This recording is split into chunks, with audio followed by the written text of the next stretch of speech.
Assalamualaikum warahmatullahi wabarakatuh. Terima kasih untuk semuanya. Baiklah, kami langsung saja. Kami akan, takutnya waktunya kurang, jadi langsung saya bacakan susunan acara kita. Yang pertama pembukaan, yang kedua menyanyikan lagu wajib Indonesia Raya, terus yang ketiga sambutan dari Kepala SMA Negeri 1 Cempaka, yang keempat acara inti, dan yang kelima penutup. Baiklah Bapak Ibu semua, untuk membuka acara ini, bila kita semua lapaskan basmalah. Bismillahirrahmanirrahim. Ya, terima kasih. Yang kedua, kita melanjutkan acara yaitu menyanyikan lagu Indonesia Raya. Kami mohon untuk semuanya Bapak Ibu untuk berdiri.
Kepala SMA Negeri 1 Cempaka.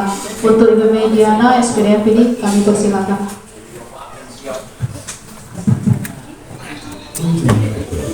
Bismillahirrahmanirrahim. Assalamualaikum warahmatullahi wabarakatuh. Waalaikumsalam.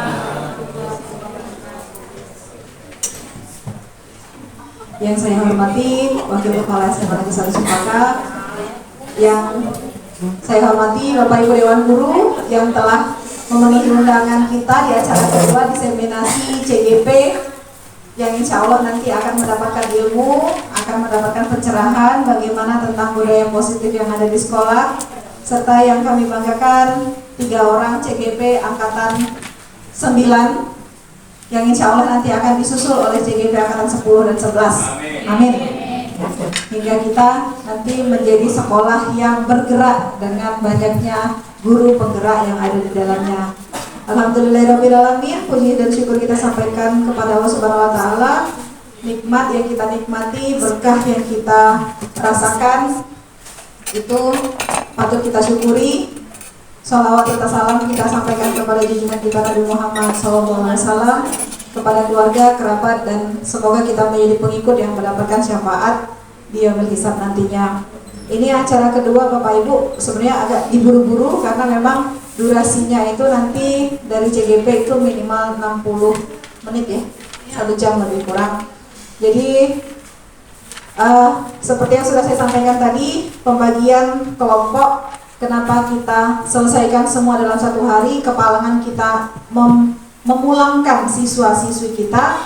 Jadi kita selesaikan 3 CGP ini diseminasinya dalam 1 hari. Sebenarnya kalau kita mau mengambil waktu 1 hari untuk 1 orang atau kemudian yang berikutnya 1 hari lagi, itu tidak efektif karena akan ada minimal 10 orang guru yang tidak mengajar di kelas. Makanya kita ambil sudah sekalian kita rapat, sekalian kita bagi guru-gurunya untuk menjadi peserta diseminasi. Tadi sudah saya sampaikan bahwa guru-guru yang berada dalam imbas CGP masing-masing, ini tidak dipilih berdasarkan apapun, ini murni diundi ya Bu Triani, Pak Sandi, Pak Agus, ini memang murni diundi. Dan mohon untuk kita sama-sama menunjukkan dukungan kita kepada CGP, dan insya Allah nanti ketika pada gilirannya Bapak Ibu juga mengikuti PGP Angkatan 10 dan 11, insya Allah kami juga, saya selaku kepala sekolah pasti akan mendukung Bapak Ibu dan juga rekan-rekan di sekolah juga akan mendukung seluruh proses kegiatan PGP yang insya Allah nanti akan Bapak Ibu jalani di Angkatan 10 dan 11. Mudah-mudahan apa yang nanti akan diberikan oleh 3 orang CGP kita itu membawa perubahan, membawa pencerahan kepada kita semua, dan ilmu yang disampaikan itu menjadi kebaikan untuk kita semua, menjadi barokah untuk kita semua. Nanti pada saatnya akan saya serahkan teknisnya kepada 3 orang CGP, tempatnya di mana nanti silakan diatur, dan silakan manfaatkan waktu seefektif dan seefisien mungkin. Itu saja sambutan dari saya kepada Bapak Ibu, mohon untuk diikuti kegiatan ini sampai dengan selesai. Terima kasih. Saya akhiri, billahi taufiq wal hidayah. Assalamualaikum warahmatullahi wabarakatuh.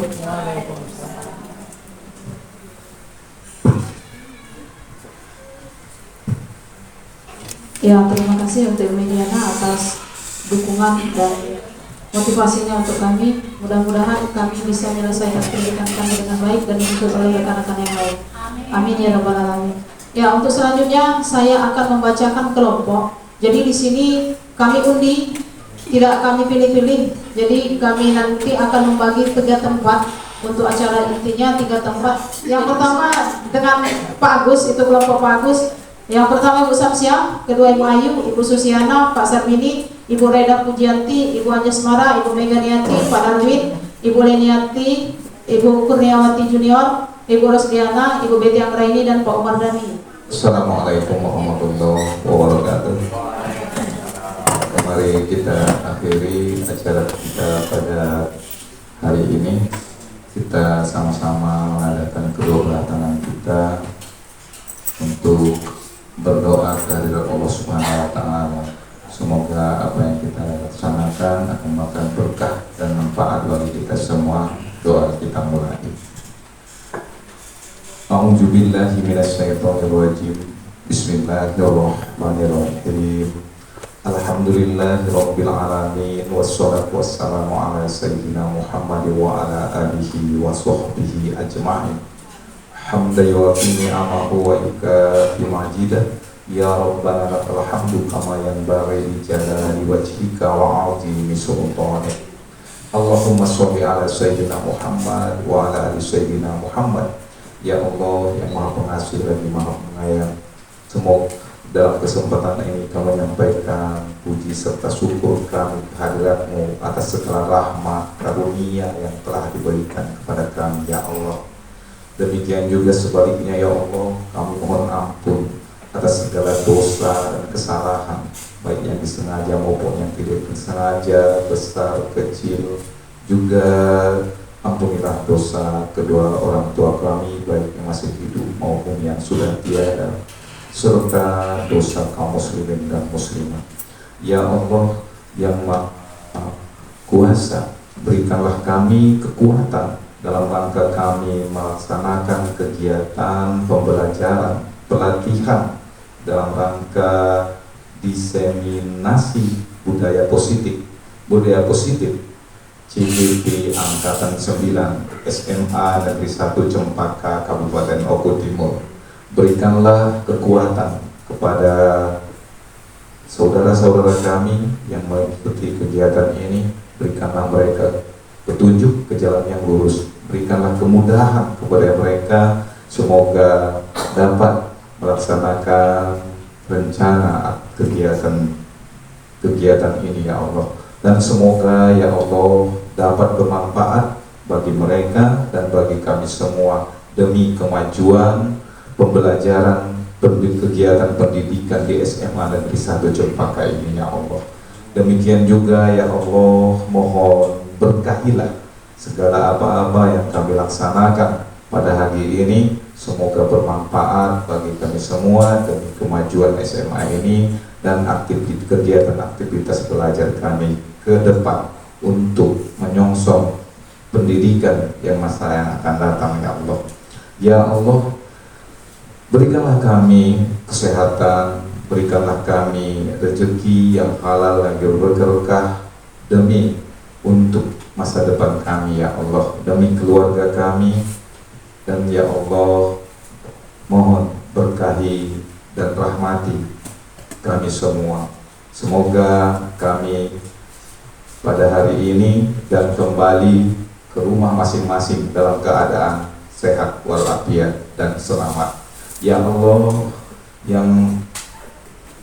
Ya Allah, mohon kabulkanlah doa dan permohonan kami. Rabbana atina fid dunya hasanah wa fil akhirati hasanah wa qina adzabannar. Subhanaka rabbika rabbil izzati amma yasifun, wassalamu alal mursalin, walhamdulillahi rabbil alamin. Terima kasih. Assalamualaikum warahmatullahi wabarakatuh.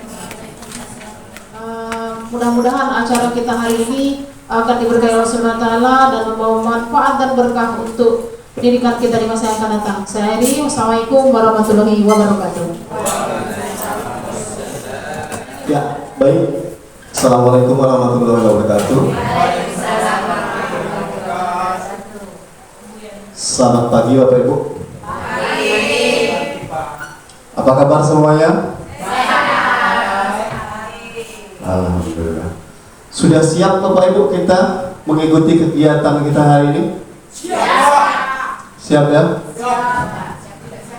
Ya, jadi sesuai yang sudah disampaikan oleh Ibu Kepala Sekolah di acara pembukaan tadi, ya, bahwasanya kami bertiga CGP dari SMA Negeri 1 Cempaka akan berbagi terkait pemahaman dari budaya positif, Bapak Ibu. Jadi selain ini merupakan salah satu tagihan tugas kami sebagai peserta calon guru penggerak, ini juga bermanfaat ya untuk kita sebagai tenaga pendidik di SMA Negeri 1 Cempaka, ya, dan ini adalah tanggung jawab kami untuk membagikan pemahaman terkait dari budaya positif ini, Bapak Ibu. Ya, sebelum kita mulai lebih jauh, perlu saya sampaikan Bapak Ibu bahwa budaya positif ini sangat sejalan sekali dengan program sekolah kita yang telah ditetapkan sebagai sekolah penggerak, di mana kita telah menjalankan kurikulum merdeka.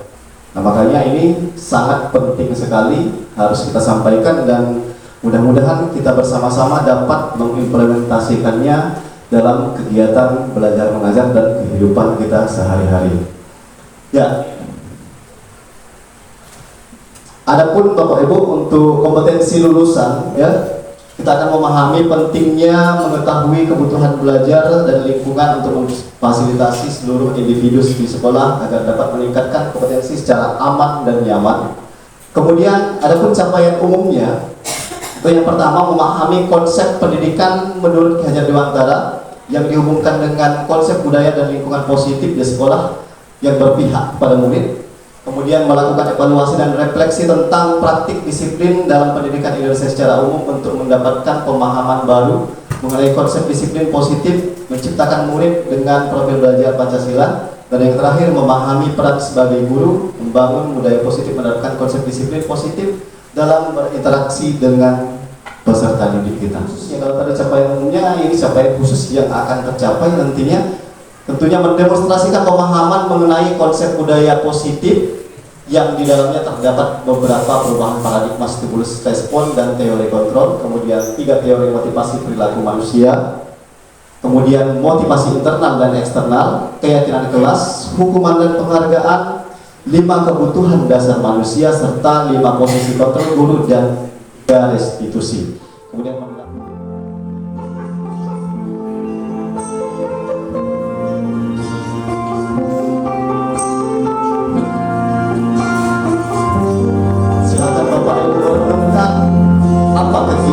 kegiatan kita, budaya positif kita yang telah kita laksanakan selama ini dalam kegiatan pembelajaran kita di sekolah.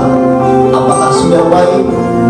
Apakah perlu ada peningkatan? Apakah masih ada perlu perbaikan. Jika masih ada perbaikan, nah inilah salah satu waktu yang tepat untuk kita fokus belajar memperbaiki apa-apa yang perlu kita perbaiki ke depan.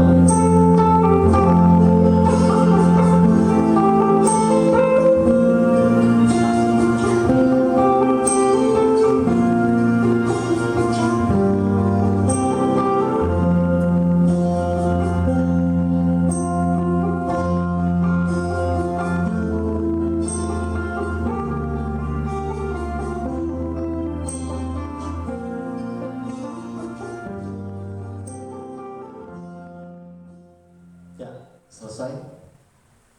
Nah, dari putaran audio itu kira-kira apa yang Bapak Ibu bayangkan, yang Bapak Ibu lakukan, yang Bapak Ibu rasakan di dalam pikiran Bapak Ibu? Silakan Bapak Ibu, mungkin ada yang mau berbicara, menyampaikan atau mengemukakan sesuatu pendapat. Silakan. Siapa?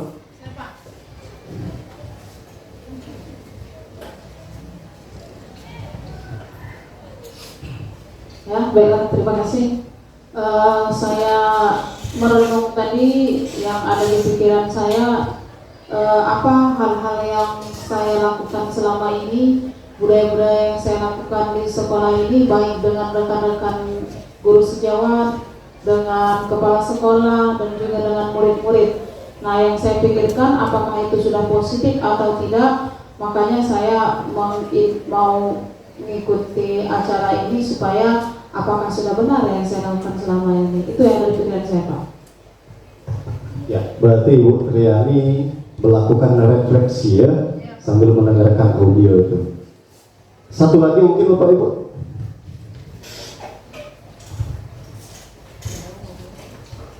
Kalau saya merasakan, saya mendengarkan musik tadi, saya merasa tenang. Terus hati dan pikiran saya pusatkan untuk menerima materi yang akan disampaikan, dan rasa ingin tahu saya untuk mendapatkan ilmu dari Bapak saya sangat nantikan. Terima kasih. Ya, terima kasih Bapak Ibu ya. Jadi ya, di depan sudah ada beberapa pertanyaan ya, Bapak Ibu. Apakah Bapak Ibu setuju dengan pernyataan ini? Yang pertama, ada hukuman yang tidak menyenangkan dapat mendisiplinkan anak. Setuju atau tidak Bapak Ibu? Tidak ya. Yang keempat, memberi penghargaan dapat meningkatkan motivasi belajar anak. Setuju. Ya. Jadi dari yang sudah Bapak Ibu jawab, ada yang setuju, ada yang tidak setuju. Semuanya akan terjawab nanti setelah kita menyelesaikan rangkaian kegiatan dalam pembahasan budaya positif ini. Silakan diingat-ingat Bapak Ibu ya, jawabannya apa? Apakah konsisten dengan jawaban itu ataukah nanti akan berubah dengan jawaban ini? Silakan Bapak Ibu mempersiapkan secari kertas. Ya. Boleh salah satunya silakan cari pasangan ya. Jadi ada A dan B, cari pasangan salah satunya saja. Siapkan secari kertas. Kemudian di dalam kertas tersebut silakan dituliskan sesuatu yang menurut Bapak Ibu berharga atau menurut Bapak Ibu penting. Kalau sudah dituliskan, silakan digenggam kuat tenaga, ya. Jangan sampai terbuka, jangan sampai terlepas. Terus rekan Bapak Ibu satunya melakukan segala cara ya supaya Bapak Ibu mau menunjukkan isi tulisan tersebut. Ya, caranya boleh dengan cara apa saja, bisa dengan membujuk, ya, boleh diancam, boleh menghardik, merayu, menyuap, ataupun dengan cara apa saja. Silakan Bapak Ibu. Kalau ada yang berhasil, silakan laporan kalau ada yang berhasil. Ya, silakan. Silakan Bapak Ibu. Apa yang terjadi? Ada yang berhasil atau tidak? Ada? Ya. Saya mau tahu dengan cara apa Pak Umar bisa berhasil merebutnya. Dengan cara dipaksa, dijul-julkan. Dengan cara dipaksa ya. Yang lain berhasil atau tidak? Ya. Berhasil dengan cara Dirayu, suruh Eka merupakan orang, kalau kamu jadi orang baik, kamu harus nurut perintah saya. Ya. Nah, sekarang saya tanya, yang direbut tadi kertasnya, perasaannya apa?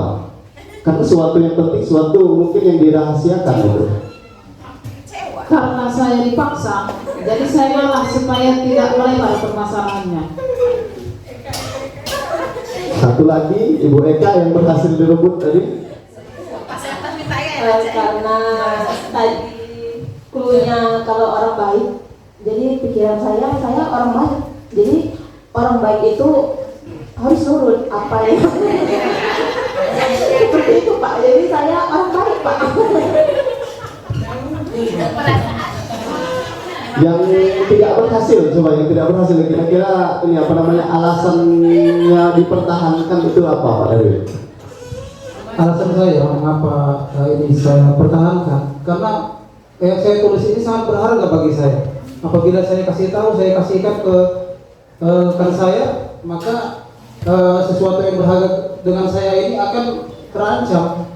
Makanya saya pertahankan Pak Agus. Terima kasih. Saya merasa orang baik juga, tetapi ini berharga bagi saya. Ini tetap saya pertahankan. Saya merasa orang baik. Jadi bukan berarti kita orang baik harus dikasih semua apa yang kita punya. Saya sudah susah payah Pak Agus akan mendapatkan benda ini. Makanya saya pertahankan. Terima kasih. Jadi Bapak Ibu ya, jadi dua kejadian itu, ada yang tadi berhasil, ada yang tidak berhasil. Berarti ada dua faktor ya, ada dua faktor. Yang pertama faktornya adalah pengaruh eksternal ya. Yang kedua adanya motivasi intrinsik. Jadi motivasi intrinsik dan motivasi ekstrinsik. Apa intrinsiknya itu? Intrinsiknya itu muncul ketika Bapak Ibu yang berhasil mempertahankan. Ya. Jadi kesadaran Bapak Ibu itu berhasil mempertahankan itu muncul di sana. Nah, ekstrinsiknya apa? Ekstrinsiknya itu adalah pengaruh yang diberikan oleh rekan Bapak Ibu dengan segala cara. Nah, pengaruh itu apa Bapak Ibu? Ya. Jadi pengaruh itu berdasarkan perubahan paradigma teori kontrol itu adalah ilusi kontrol. Nah, ini yang sering salah pemahaman kita Bapak Ibu, bahwa adanya ilusi bahwa guru ini sebagai pengontrol bagi murid. Ya. Kemudian ilusi bahwa kritik dan membuat orang merasa bersalah dapat menguatkan karakter. Mungkin ada tadi membuat orang merasa bersalah dengan cara apa namanya, kalimat-kalimat apa ya. Kemudian juga ilusi bahwa semua penguatan positif, efektif dan bermanfaat dengan diberikan rayuan-rayuan, gombalan-gombalan mungkin ya, dijanjikan sesuatu. Kemudian ilusi bahwa orang dewasa memiliki hak untuk memaksa. Ya, nah itu sebenarnya ya, yang melakukan hal-hal itu terkena ilusi Bapak Ibu ya. Berarti siapa yang memiliki kontrol dalam diri? Diri kita sendiri. Kitalah yang mengontrol diri mau apa, bukan orang lain ya. Orang lain itu hanya mengarah dan menuntun ya. Ada perbedaan stimulus, respon, dan teori kontrol. Selama ini kita berbicara tentang stimulus respon Bapak Ibu. Nah, ada juga sekarang kita bandingkan dengan teori kontrol. Jadi kalau stimulus respon, kita lihat yang pertama itu kita mencoba mengubah orang agar berpandangan sama dengan kita. ketika seseorang melakukan sesuatu yang menurut kita itu tidak satu pandangan dengan kita mencoba mempengaruhinya atau agar berpandangan yang sama, ya kan? Itu stimulus respon. Tapi kalau teori kontrol, kita berusaha memahami pandangan orang itu tentang dunianya. Jadi kita pahami tujuannya itu apa, ya kan? Kemudian selanjutnya, ya, kalau stimulus respon, ya, orang lain bisa mengontrol saya, nah itu pemikiran seperti itu, ya.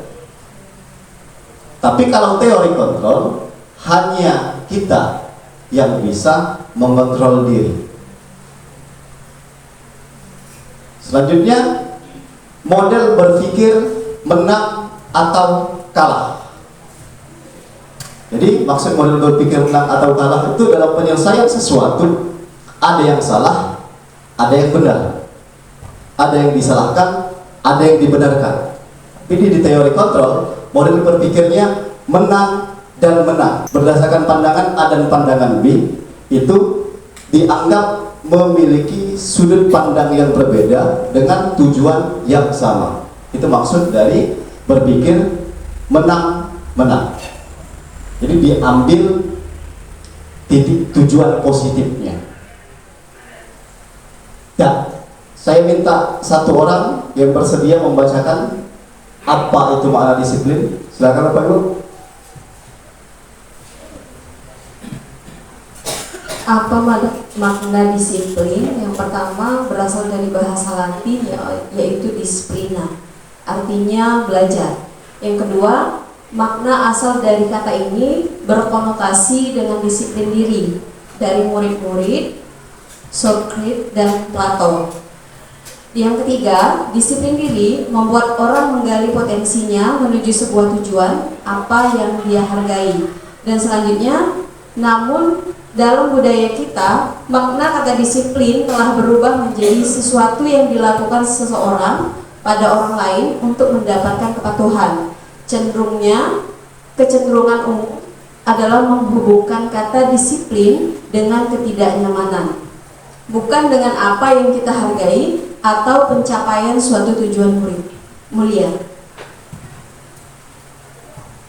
Ya, dari beberapa penggalan kalimat itu Bapak Ibu, ya, jadi bisa kita simpulkan bahwa sebenarnya makna disiplin itu adalah mempelajari, ya, mempelajari sesuatu yang terjadi, mempelajari fenomena yang ada. Itu. Nah, terkadang kita salah artikan disiplin itu adalah sesuatu yang dilakukan untuk mendapatkan suatu kepatuhan. Nah, kalau konsepnya untuk mendapatkan suatu kepatuhan, berarti munculnya disiplin itu dari motivasi ekstrinsiknya, bukan intrinsiknya. Ya, jadi yang perlu kita tekankan di sini Bapak Ibu bahwa suatu disiplin itu adalah kesadaran dari motivasi intrinsiknya dulu. Ya, kemudian nilai-nilai kebajikan universal Bapak Ibu. Nah, makanya tadi di awal saya sampaikan kita kurikulum merdeka, ya, sekolah penggerak ini yang telah melaksanakan penguatan profil pelajar Pancasila itu sangat sejalan sekali dengan materi yang akan kita bahas di sini, budaya positif, karena kita harus lebih memunculkannya lagi, menebalkan dan menguatkannya. Apa itu? Nah, yang P5 itu ini, beriman dan bertakwa kepada Tuhan Yang Maha Esa dan berakhlak mulia, kemudian mandiri, bernalar kritis, berkebinekaan global, bergotong royong, dan kreatif. Nah, karakter-karakter inilah yang akan ditebalkan, ya, untuk menuju budaya yang positif. Kalau kebajikan dari nilai universal ini sudah ada dan sudah benar-benar muncul dalam diri seseorang, maka tidak akan sulit untuk membudayakan sesuatu hal yang positif. Ya, sebelum kita masuk ke pembelajaran kedua Bapak Ibu, kita ice breaking dulu. Buka tutup, tutup tangan. Buka tutup, buka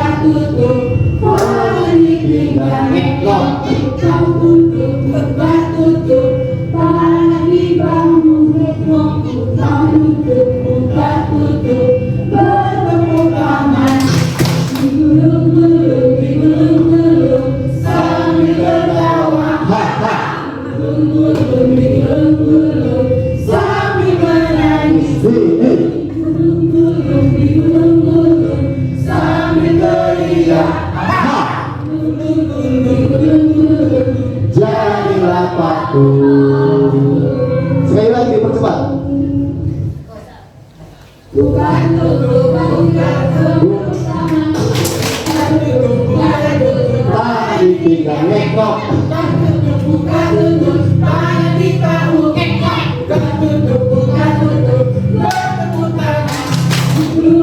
Digulung-gulung sambil tertawa, haha.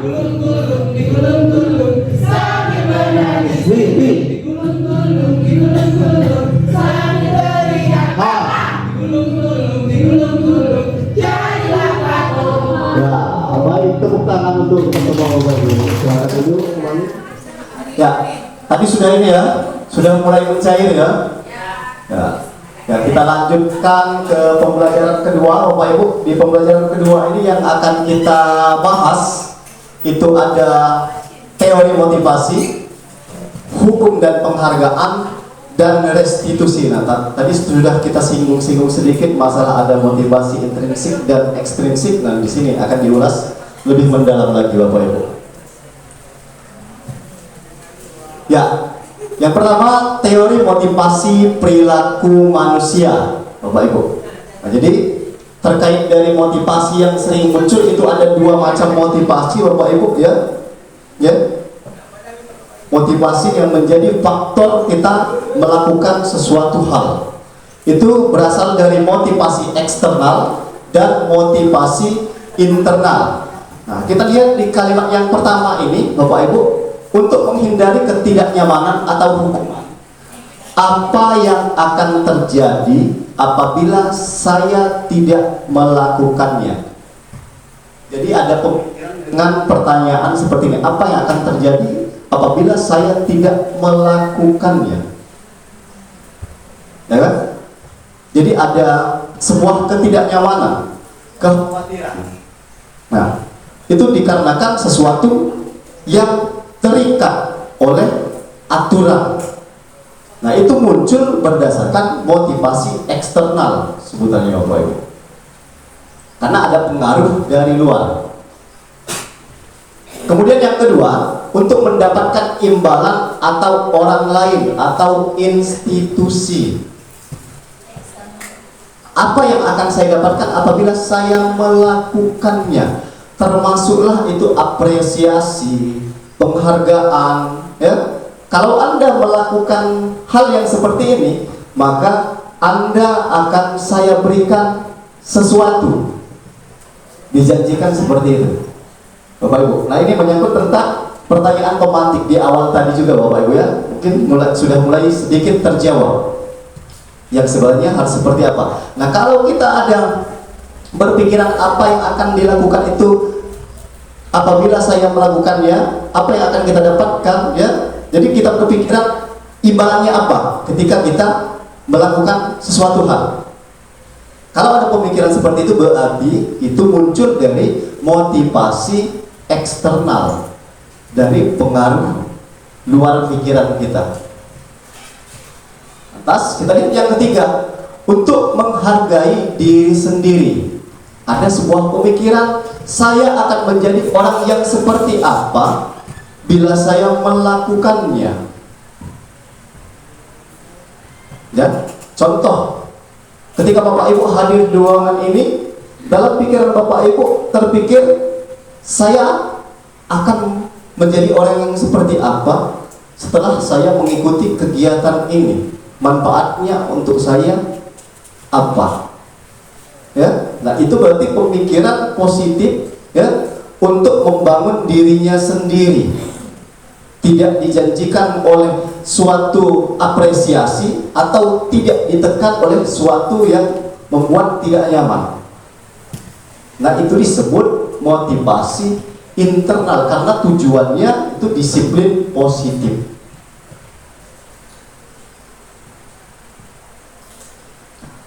Ini ada penggalan kalimat dari Ki Hajar Dewantara bahwa merdeka itu artinya tidak hanya terlepas dari perintah, akan tetapi juga cakap buat memerintah diri sendiri. Berarti kembali ke kontrol diri tadi. Kitalah yang mengatur diri kita. Apa yang kita lakukan itu kira-kira kita yang memikirkan manfaatnya untuk apa? Untuk membangun diri kita sendiri. Kemudian yang kedua ada hukum dan penghargaan. Nah, ini masih sama dengan motivasi tadi Bapak Ibu ya. Ini masih sama, ada motivasi eksternal dan internal. Jadi ketika ada, kita lihat dari penghargaan Bapak Ibu di nomor 2, ini imbalan ya.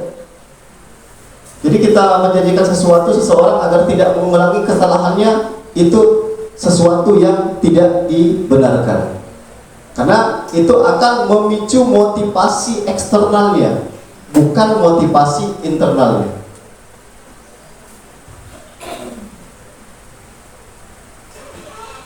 Selanjutnya ya, ada namanya konsekuensi Bapak Ibu. Apa perbedaan dari hukuman dan konsekuensi? Bisa dilihat Bapak Ibu di depan sini ya. Tabel yang sebelah kiri ini adalah hukuman, tabel yang sebelah kanan itu konsekuensi. Kita lihat dari kalimat yang pertama yang paling atas. Sesuatu yang menyakitkan harus terjadi. Itu hukuman. Jadi seseorang melakukannya itu dengan ketidaknyamanan dan terpaksa, itu disebut hukuman. Kalau yang kedua, konsekuensi, sesuatu yang harus terjadi. Apa maksudnya sesuatu yang harus terjadi? Berarti sesuatu yang sudah diikat oleh suatu aturan. Itu konsekuensi Bapak Ibu. Kemudian kita lihat lagi selanjutnya, anak belajar untuk menyembunyikan kesalahan. Kalau hukuman ya. Jadi ketika anak itu dihukum, anak itu malu ya, mengakui kesalahannya, maka akan disembunyikan. Kemudian apa kalau konsekuensi? Anak belajar untuk mematuhi aturan. Itu bedanya hukuman dan konsekuensi. Selanjutnya, apabila hukuman ini, maka anak akan bisa jadi marah, merasa dipermalukan dan merasa tidak dihargai. Karena sesuatu hukuman itu biasanya sesuatu yang sangat memberatkannya. Kalau konsekuensi, anak juga akan kehilangan hak, dibuat juga tidak nyaman. Bapak Ibu, berarti hukuman dan konsekuensi ini belum mengikat namanya motivasi dari internal tadi Bapak Ibu ya. Ini masih konsepnya motivasi eksternal, baik hukuman ataupun konsekuensi, itu masih ada. Hanya bedanya kalau hukuman ini lebih ke negatifnya, kalau konsekuensi ini bersikap netral, karena itu sudah tertuang dalam suatu tata tertib atau aturan. Itu bedanya. Nah, ini silakan Bapak Ibu dianalisis kalimat-kalimat berikut. Kita mulai dari kalimat yang pertama. Kalimat yang pertama, mencatat 100 kali di dalam buku dengan kalimat saya tidak akan terlambat lagi karena terlambat ke sekolah. Jadi karena seseorang itu, si anak ini terlambat ke sekolah ya, diberikan tindakan oleh guru mencatat 100 kali ya di dalam buku dengan kalimat saya tidak akan terlambat lagi. Nah, ini kira-kira masuk hukuman atau konsekuensi Bapak Ibu? Hukuman ya. Kita lihat jawabannya. Benar, hukuman. Kemudian ada kalimat yang kedua, tindakan seorang guru itu dengan memperlakukan anak lari mengelilingi lapangan basket 2 kali karena terlambat hadir di sekolah. Jadi disuruh mengelilingi lapangan dikarenakan terlambat hadir ke sekolah. Ini konsekuensi atau hukuman Bapak Ibu? Hukuman atau konsekuensi? Hukuman. Kita lihat jawabannya. Hukuman. Selanjutnya yang ketiga, murid diminta untuk mengerjakan PR saat jam istirahat dikarenakan belum mengerjakan PR. Konsekuensi? Ada yang bisa menjelaskan kenapa itu dikategorikan konsekuensi? Pakai mic.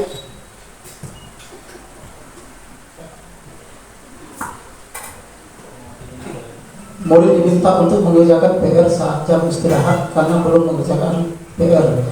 Mungkin murid ini dia terlambat, Pak. Terlambat. Kemudian pada saat dia masuk, siswa yang lain sudah mengerjakan PR. Nah, akhirnya itu menyuruh siswa untuk mengerjakan PR itu pada saat jam istirahat. Itu sebagai konsekuensi, bukan hukuman. Coba.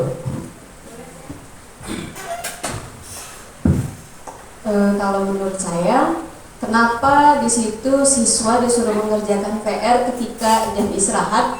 Artinya dia sudah melakukan sesuatu, yaitu tidak mengerjakan PR. Artinya konsekuensinya dia harus mengerjakan PR.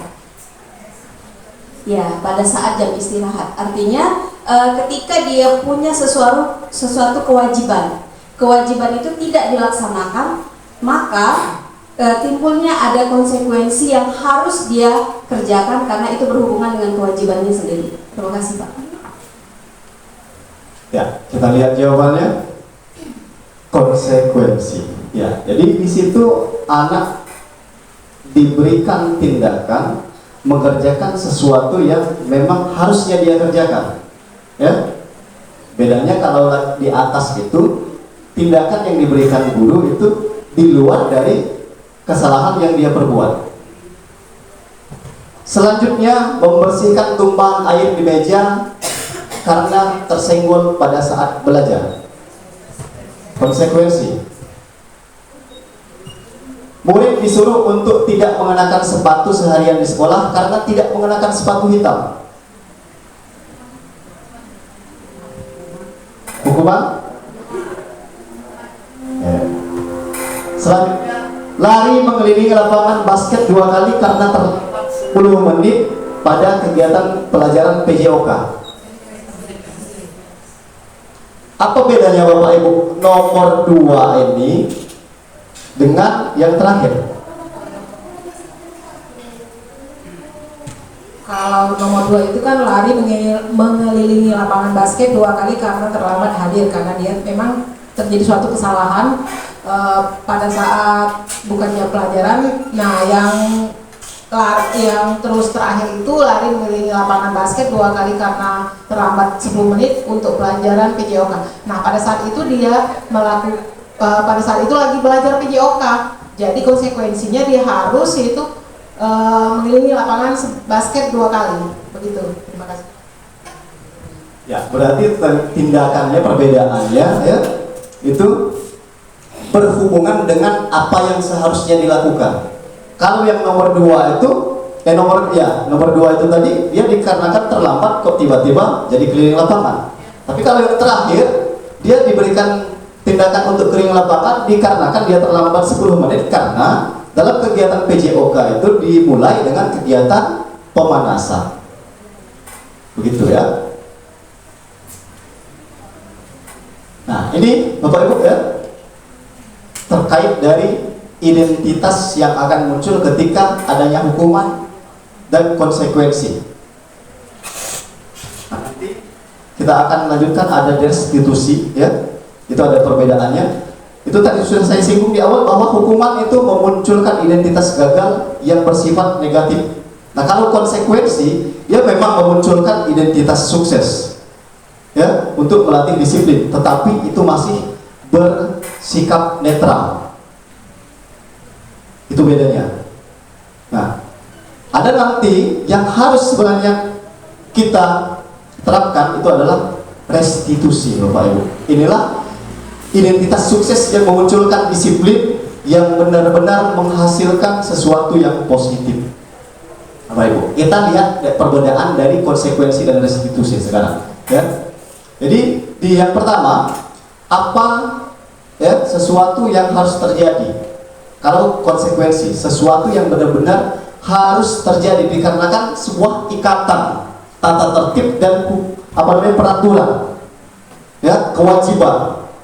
Nah, kalau restitusi merupakan pilihan. Jadi kenapa ada merupakan pilihan itu? Anak itu kita gali lebih dalam lagi apa penyebab-penyebabnya. Kemudian anak itu ya kita berikan wejangan-wejangan agar memberikan pada pilihan dirinya, untuk memilih sikap positif yang akan dia lakukan. Itu maksudnya. Kemudian yang terakhir itu ada murid atau anak menghormati peraturan. Ya. Kalau konsekuensi dia kan terikat tata tertib dan aturan, berarti dia melakukan sesuatu itu dikarenakan menghormati aturan dan tata tertibnya, dikarenakan pengaruh itu. Tapi kalau restitusi, murid itu akan menghargai dan menghormati dirinya sendiri juga orang lain. Itu yang akan muncul dalam diri seseorang.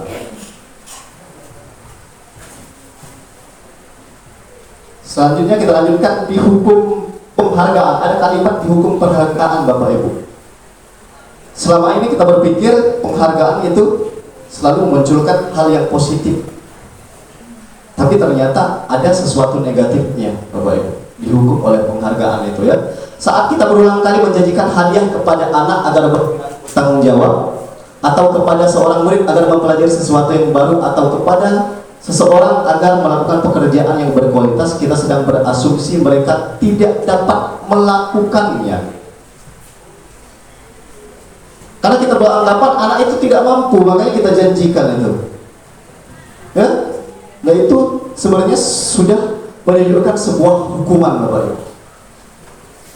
Sudah menunjukkan sebuah hukuman. Ya? Nah, jadi ini ada sebuah pengarang kalimat yang dikemukakan ya oleh ahli itu, bahwa penghargaan maupun hukuman adalah cara-cara mengontrol perilaku seseorang yang menghancurkan potensi untuk pembelajaran yang sesungguhnya. Jadi dia belajar tidak berdasarkan kemauannya karena motivasi eksternal tadi.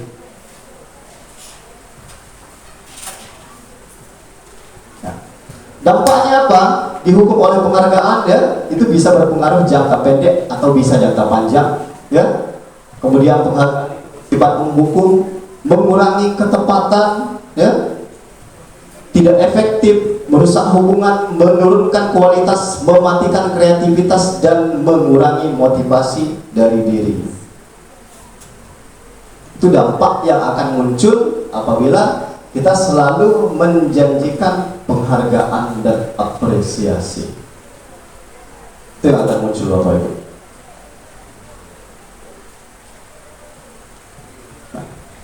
Terus apresiasi program kebajikan ya, dalam memberikan apresiasi perlu diingat beberapa hal. Beri pengakuan secara khusus, beri pengakuan secara pribadi, beri pengakuan kepada semua murid secara bergantian, berarti secara adil kan. Beri pengakuan secara konsisten dan beri fokus pada proses. Contoh pengakuan atau apresiasinya. Kita lihat dari pembukanya, Bapak Ibu, di sini. Kemarin saya perhatikan, ya, dinilai kebajikannya, rasa empatimu besar sekali pada saat menolong murid baru di kelas kita. Nah ini bentuknya apresiasi kalau seperti ini, Bapak Ibu. Tapi kita memunculkan nilai kebajikannya di sini, bukan memberikan sebuah penghargaan menjanjikan sesuatu. Ya, tapi kita menghargai dirinya, nilai kebajikan yang ada dalam siswa tersebut. Saya menghargai kepedulianmu, terima kasih untuk rasa tanggung jawabmu. Itu yang kita hargai adalah kebajikannya. Itu bedanya apresiasi dengan sebuah penghargaan tadi. Tadi sudah disinggung di awal restitusi. Nah, apa itu restitusi?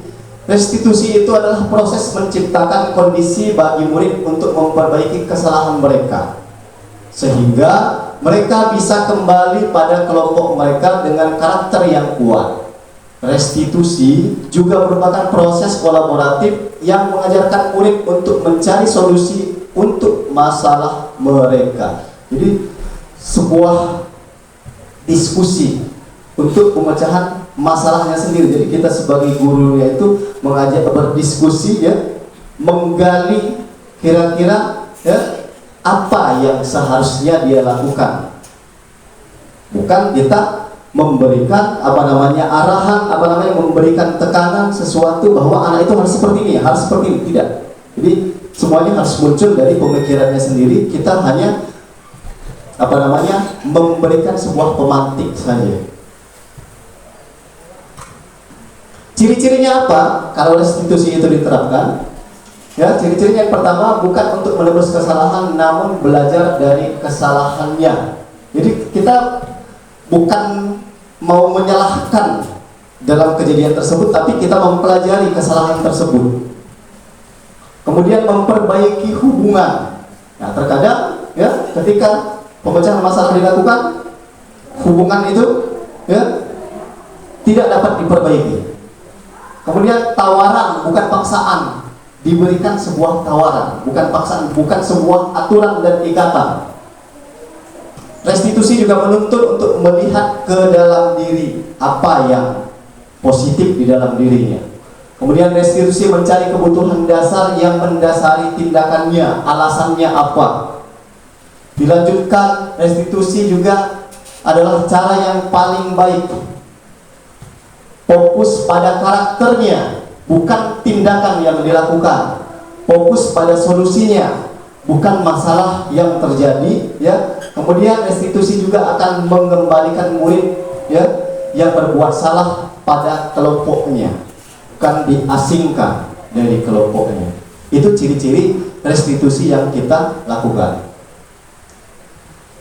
Ya, selanjutnya Bapak Ibu, kita masuk dalam keyakinan kelas, ya. Dengan menerapkan disiplin positif, budaya positif dengan nilai-nilai kebajikan, motivasi intrinsik dan ekstrinsik itu tadi, itu tentunya harus kita buat sebuah keyakinan atau kesepakatan dengan siswa, Bapak Ibu, ya, supaya di kemudian hari apabila siswa melakukan sesuatu yang tidak dengan keyakinan yang dia yakini, itu akan memicu, ya, motivasi intrinsiknya, ya, akan memacu motivasi intrinsiknya sebagai pemancingnya, pemantiknya, ya, menyadari sesuatu hal yang salah telah dia lakukan. Makanya itu harus ada dasarnya keyakinan kelas ini untuk menerapkan nilai-nilai kebajikan universal tadi.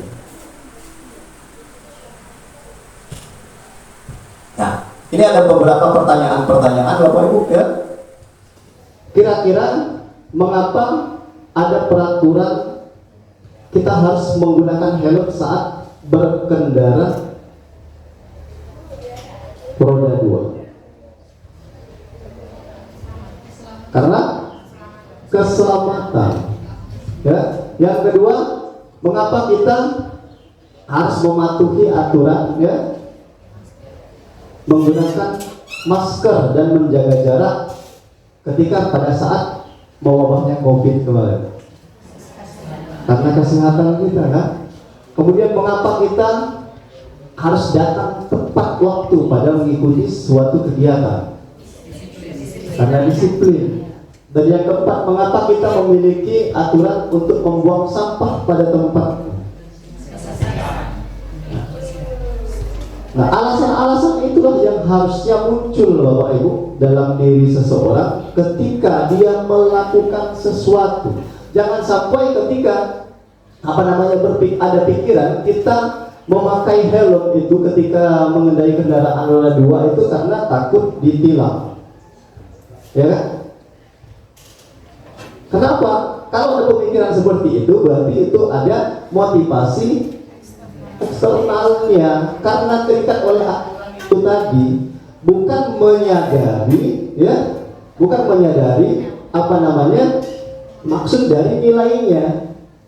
Nilainya itu untuk keselamatan diri sendiri, itu maksudnya. Nah, makanya ini keyakinan kelas itu harus kita terapkan, harus kita susun bersama siswa kita Bapak Ibu, agar siswa ini menyadari ya yang ada dalam dirinya itu harusnya seperti apa, bukan dikarenakan sebuah ikatan aturan dan tata tertib. Contoh kesepakatan kelas yang dibuat Bapak Ibu ya. Jadi ada poin A, kami guru dan murid saling menyayangi. Kemudian kami murid yang semangat belajar. Kami murid yang peduli dengan teman. Nah, berarti ini sebuah hal yang sudah disepakati. Bukan aturan yang terikat. Ini disepakati berarti sudah motivasi dari nilai dirinya ya. Kemudian datang tepat waktu dengan mengucap salam, ada kata-kata seperti menjaga kebersihan, aktif dalam pembelajaran dan tertib.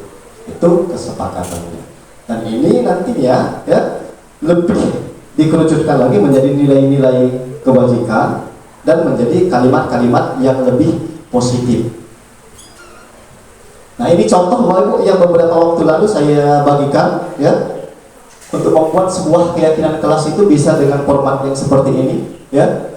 Dengan tabel yang pertama itu ada tabel I, kemudian tabel yang kedua ada tabel T. Sebagai contoh ya, budaya positif ya, tampak seperti, kita lihat yang sebelah kirinya ini tampak seperti hadir di sekolah sebelum pelajaran dimulai, tetapi tidak tampak seperti sering terlambat ya. Kemudian tampak seperti menerapkan 5S, senyum, salam, sapa, sopan dan santun, dan tidak tampak tidak menerapkan 5S. Dilanjutkan, tampak seperti bertanya dan berpendapat dengan santun, tidak tampak seperti tidak santun saat bertanya dan berpendapat. Nah, selanjutnya kalau dengan model tabel Y ya, itu bisa dengan kata-kata terdengar, terlihat dan berperilaku. Kalau terdengar bisa dibuatkan dengan cara satu orang berbicara, mohon izin untuk memberikan tanggapan. Berarti ini untuk menimbulkan kebajikan, saling menghargai, menghormati, munculnya di situ. Kemudian mohon izin bertanya, terima kasih ya, saya boleh pinjam, dan kata-kata yang lainnya. Kemudian terlihat semangat mengikuti pembelajaran, terlihat meminta izin saat masuk atau keluar kelas, terlihat bertanggung jawab atas proses dan hasil belajarnya. Dan yang terakhir, berperilaku menerapkan 4 kata ajaib pada semua warga sekolah, berperilaku bertanggung jawab atas proses dan hasil belajarnya. Nah, ini Bapak Ibu ya, yang sudah Bapak Ibu susun kemarin itu adalah sebuah kesepakatan. Nah, itu akan diturunkan lagi menjadi sebuah keyakinan kelas, sehingga nanti siswa benar-benar meyakini nilai-nilai kebajikan yang ada dalam dirinya yang harus dia terapkan. Nah, kalau sudah memahami nilai-nilai kebajikan kemudian meyakini keyakinan kelas, maka tentunya kita sebagai guru dan juga sebagai siswa mengetahui apa yang seharusnya kita lakukan. Contohnya kita sebagai guru tentunya kita menuntut murid agar tumbuh dan berkembang sesuai kodrat potensinya dan tidak kehilangan arah. Kemudian menegakkan keyakinan kelas dan tata tertib yang ada. Nah, kemudian akan muncul pada murid ya, murid yang akan belajar dan selalu mencoba hal baru. Kemudian murid yang taat pada keyakinan kelas, dan murid yang berperan serta menjaga lingkungan dan nama baik sekolahnya. Kalau sudah ada keyakinan kelas tadi. Nah, ini Bapak Ibu ya, perbedaan peraturan dan keyakinan kelas. Nah, keyakinan kelas itu dia akan memunculkan nilai-nilai kebajikan seperti di tabel ini. Ya, dari peraturan selalu mengembalikan buku ke tempatnya, itu nilai kebajikan yang harus kita munculkan di keyakinan kelas itu tanggung jawab dan tata tertibnya. Berarti buatlah kalimat-kalimat yang untuk memunculkan tanggung jawab dan tata tertibnya. Kemudian ya, yang terakhir ada peraturan jangan berlari di kelas atau koridor ya. Nah, ini kan aturan ini kan, nah, diturunkan menjadi kalimat-kalimat yang lebih positif lagi untuk menimbulkan keyakinan kelas dari keselamatannya, keamanan, dan saling menghargai.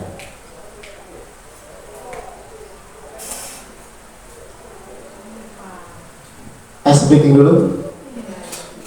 Ice breaking dulu. Sebelum kita masuk ke pembelajaran keempat, kita ice breaking dulu.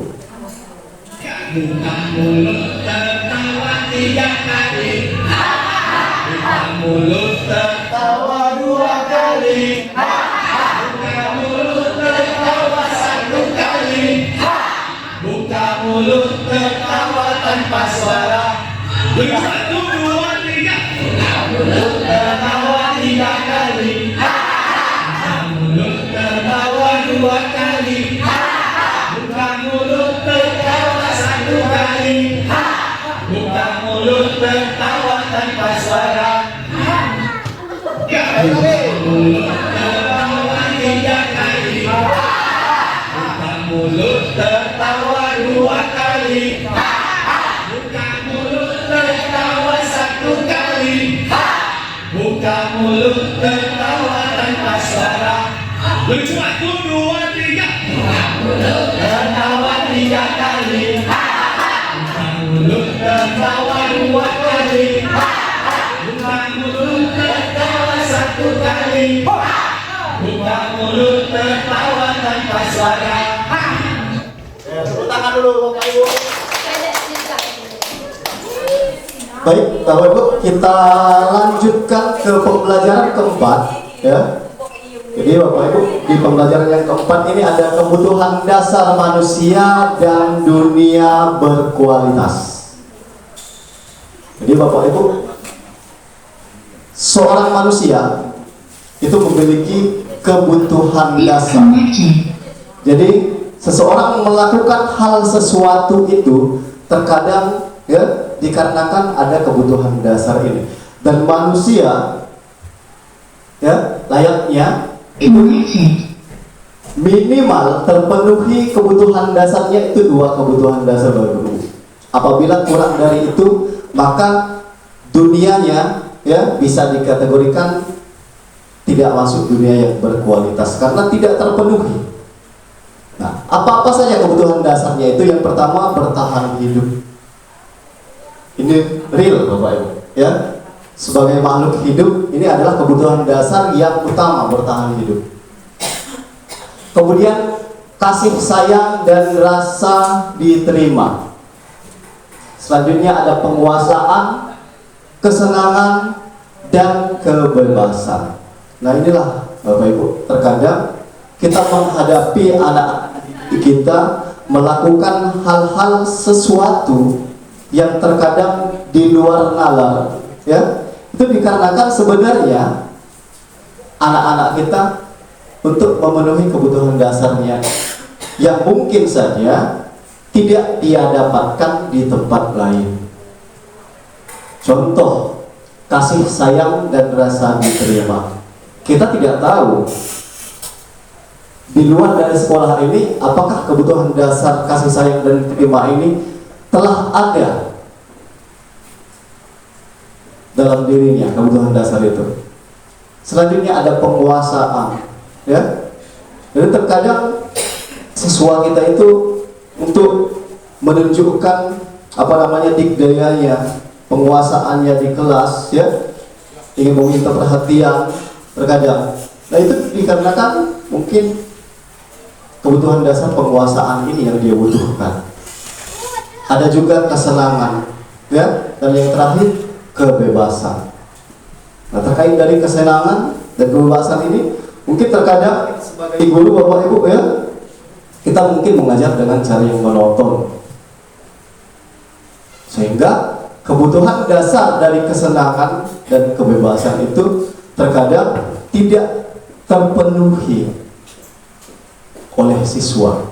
Nah, makanya kita sebagai tenaga pendidik Bapak Ibu memang benar-benar harus bangun dari zona nyaman untuk terus berinovasi dengan cara-cara mengajar kita dengan tujuan memenuhi kebutuhan dasar anak-anak didik kita. Nah, ini ada kasus ya. Pak Zulfikar adalah kepala sekolah yang baru ditugaskan di SMP Bina Generasi Muda. Sejak kedatangannya di sekolah, Pak Zulfikar mencoba untuk menyesuaikan diri dengan lingkungan di sekolah tersebut. Sebagian besar guru-guru dapat menerima kehadiran Pak Zulfikar. Namun, ada beberapa guru yang selalu bereaksi negatif pada kebijakan-kebijakannya dengan frontal mengungkapkan pendapatnya di rapat guru, ya. Kemudian Pak Malik, ya, seringkali mempertanyakan kebijakan-kebijakan yang diambil oleh Pak Zulfikar tanpa argumen yang kuat. Kemudian, ya, rekan-rekannya sesama guru heran pada perilaku Pak Malik ini karena sebelumnya ia dikenal sebagai seorang guru yang selalu mengikuti kebijakan kepala sekolah selama ini. Cenderung bila rapat di kegiatan rapat bulanan. Kemudian Pak Hanapi, sahabat dari Pak Malik ini, mencoba mendekati dari Pak Malik, menanyakan apa yang menyebabkan Pak Malik melakukan suatu tindakan itu. Jadi ada beberapa kemungkinan jawaban Bapak Ibu yang diberikan oleh Pak Malik itu tadi dari pertanyaan Pak Hanapi, ya. Jadi mari kita identifikasi bersama-sama Bapak Ibu, ya. Dari respon-responnya itu kira-kira kebutuhan dasar mana yang dibutuhkan oleh Pak Malik ini. Jadi kemungkinan yang pertama, jawaban dari Pak Malik iseng saja, ya, karena sebenarnya senang melihat kepala sekolahnya kebingungan saat ditanya-tanya. Iseng, senang melihat orang bingung. Ya, itu yang ingin dipenuhi itu kebutuhan dasar kesenangannya. Kemudian ada jawaban, kemungkinan alternatif jawabannya, ya biar dia kenal dengan saya, ya, nantinya bisa dekat dan kerja bersama dengan kepala sekolahnya. Itu berarti dia ingin dicinta, ya, cinta dan kasih sayang yang dia butuhkan. Kemudian selanjutnya, saya sebenarnya tidak paham beliau bicara apa. Kemudian makanya saya tanya-tanya daripada saya kelihatan tidak paham. Jadi tidak mau kelihatan tidak paham. Ya? Nah, apa yang dia butuhkan, kebutuhan dasarnya itu sebenarnya dia ingin memenuhi kebutuhan dasar penguasaan. Dia ingin memperlihatkan dikdayanya sebagai seorang senior di sana yang secara logika tidak mungkin tidak paham apa yang disampaikan. Itu. Kemudian gaya ngomongnya Pak Zulfikar itu monoton. Jadi Pak Malik itu ingin sesuatu inovasi, ingin kebebasan. Nah, jadi Bapak Ibu bisa kita simpulkan berarti terkadang anak kita melakukan hal-hal seperti ini di kelas, kebutuhan dasar seperti inilah sebenarnya yang ingin dia penuhi. Ini sebagai contoh Bapak Ibu, dan ini mungkin ada terjadi di kelas kita, ya. Ada saja terkadang siswa kita nyeleneh-nyeleneh dengan celoteh-celotehnya yang membuat lucu sehingga ditertawakan oleh teman-temannya, ya kan? Nah, itu sebenarnya dia ingin memenuhi kebutuhan dasarnya. Apa hubungannya dengan dunia berkualitas kebutuhan dasar itu tadi? Jadi untuk masuk ke dunia berkualitas itu tadi syaratnya, ya. Jadi untuk memenuhinya harus lebih masuk ke dalam kebutuhan dasarnya itu tadi, Bapak. Jadi kalau kebutuhan dasarnya tidak terpenuhi, maka seseorang itu merasa dunianya itu tidak berkualitas. Itu maksudnya. Baik, sekarang kita masuk ke pembelajaran yang kelima, Bapak Ibu. Ada 5 posisi kontrol Berikut ada videonya, mari kita simak secara bersama-sama dan kita refleksikan juga kita berada di posisi mana sekarang dan mau ke posisi yang mana. Mari kita simak bersama-sama.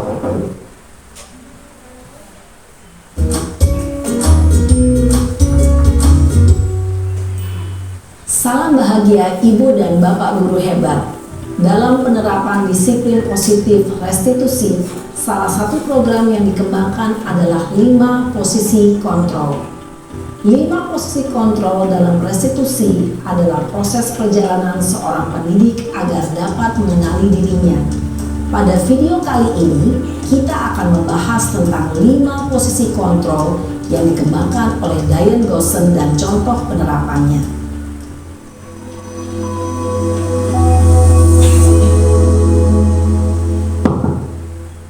5 posisi kontrol itu adalah 1. Posisi penghukum, 2. Posisi pembuat merasa bersalah, 3.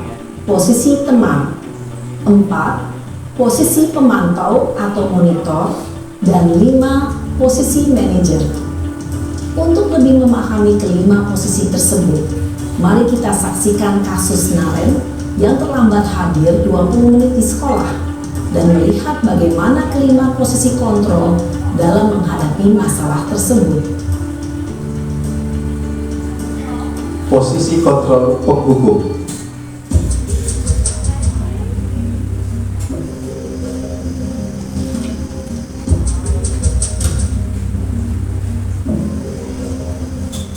Naren,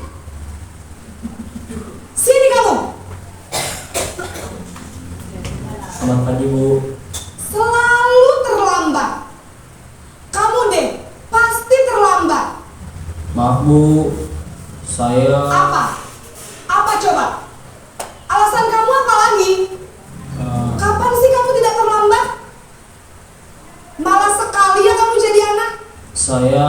Dasar pemalas. Gak kapok-kapok sih kamu. Sudah berapa kali terlambat?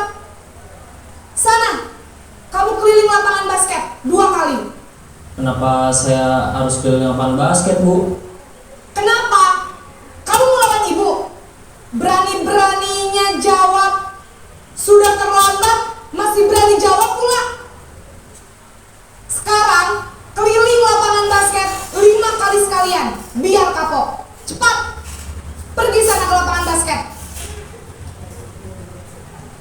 Posisi penghukum biasanya berbicara dengan nada tinggi, menghardik, menunjuk-nunjuk, menyakiti, dan menyindir.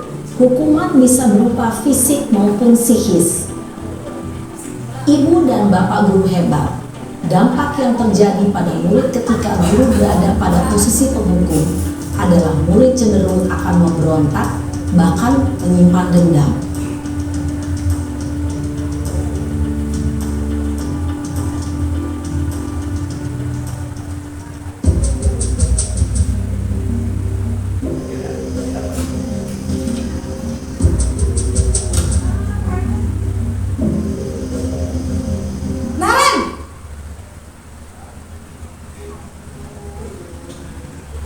Selamat pagi, Bu. Naren, kamu kenapa terlambat lagi, nak? Ya Tuhan, Naren, kamu senang ya bikin ibu susah ya? Kalau kamu terlambat lagi, nanti ibu yang ditegur bapak kepala sekolah, nak. Disangka ibu tidak bisa membina kamu. Duh, gimana ini? Maaf, Bu. Duh, Gusti Naren, kamu suka ya kalau ibu ditegur bapak kepala sekolah? Terus, sekarang ibu harus tulis apa ini di buku absen? Ini kamu sudah sering terlambat loh. Ibu harus apa coba? Maaf, Bu. Maaf sekali. Ya sudah, lain kali jangan bikin ibu susah lagi ya, nak ya. Ibu tidak akan kuat lagi kalau kamu begini terus. Bisa jadi. Apakah ada posisi kontrol seperti ini, Bapak Ibu? Sana cepat ke kelas. Maaf ya, Bu. Maaf sekali. Posisi pembuat rasa bersalah berbicara dengan nada tenang, cenderung lembut, namun kata-kata yang diutarakan membuat murid merasa menjadi orang yang gagal, memandang buruk dirinya sendiri, merasa tidak berharga, dan tidak sanggup membahagiakan orang lain. Ketika guru mengambil posisi pembuat rasa bersalah, murid akan menganggap dirinya yang bersalah dan ia akan menyimpan emosi negatif tersebut di dalam dirinya.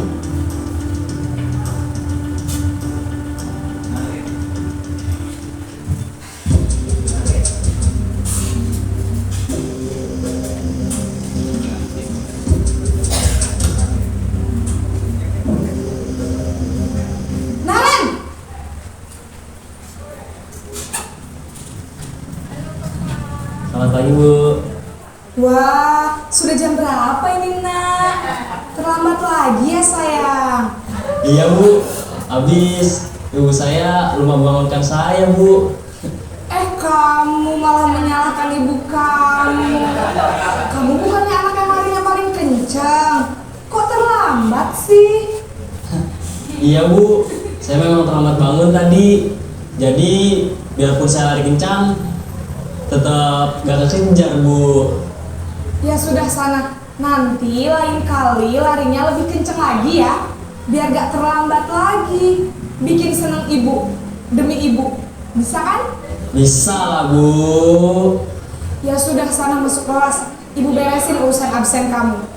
Kamu ini ada-ada saja. Dalam posisi teman, guru berbicara dengan nada suara ramah, akrab, cenderung bersenda gurau untuk menjaga suasana tetap santai. Murid akan merasa senang, aman, dan akrab dengan guru. Identitas yang tercipta adalah identitas sukses atau berhasil. Namun, perlu diingat, karena ini masih dorongan eksternal, maka ada faktor ketergantungan dari murid kepada orang tertentu. Di sini, guru absennya, sehingga di lain waktu, murid bisa berperilaku baik, namun hanya kepada orang-orang tertentu saja.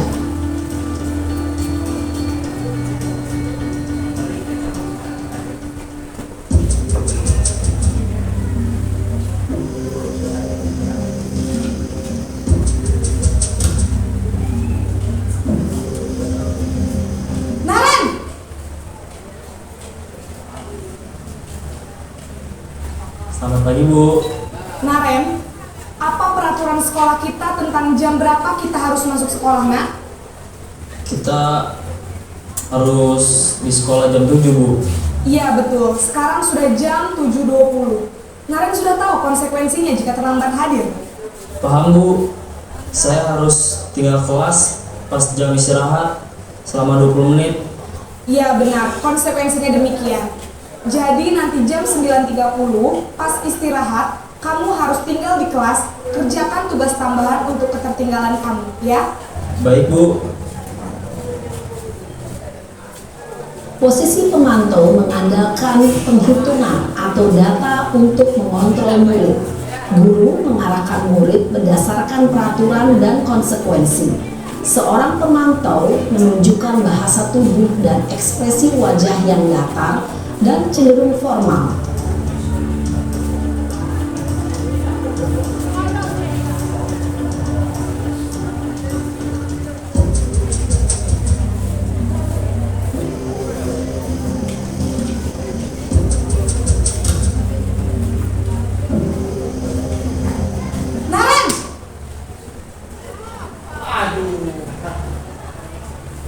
Selamat pagi, Bu.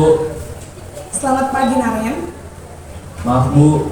Saya terlambat. Iya, sekolah masuknya jam 7, sekarang sudah jam 7.20. Jadi sekarang bagaimana ini, Naren? Maaf, Bu. Saya lupa setel alarm saya semalam. Baiklah, menurut kamu, keyakinan sekolah yang mana yang perlu kamu tingkatkan? Menghargai diri sendiri dan orang lain mungkin, ya, Bu. Setuju. Jadi, apakah Naren meyakini prinsip saling menghormati tersebut? Iya, Bu. Saya meyakininya. Apakah Naren bersedia memperbaiki masalah keterlambatan ini? Bersedia, Bu. Bagaimana kamu akan perbaiki masalah keterlambatan ini? Saya akan coba untuk tidak lupa menyetel alarm saya, Bu. Baik, kalau Naren lupa menyetel alarm di rumah, ada orang yang kira-kira bisa bantu mengingatkan tidak?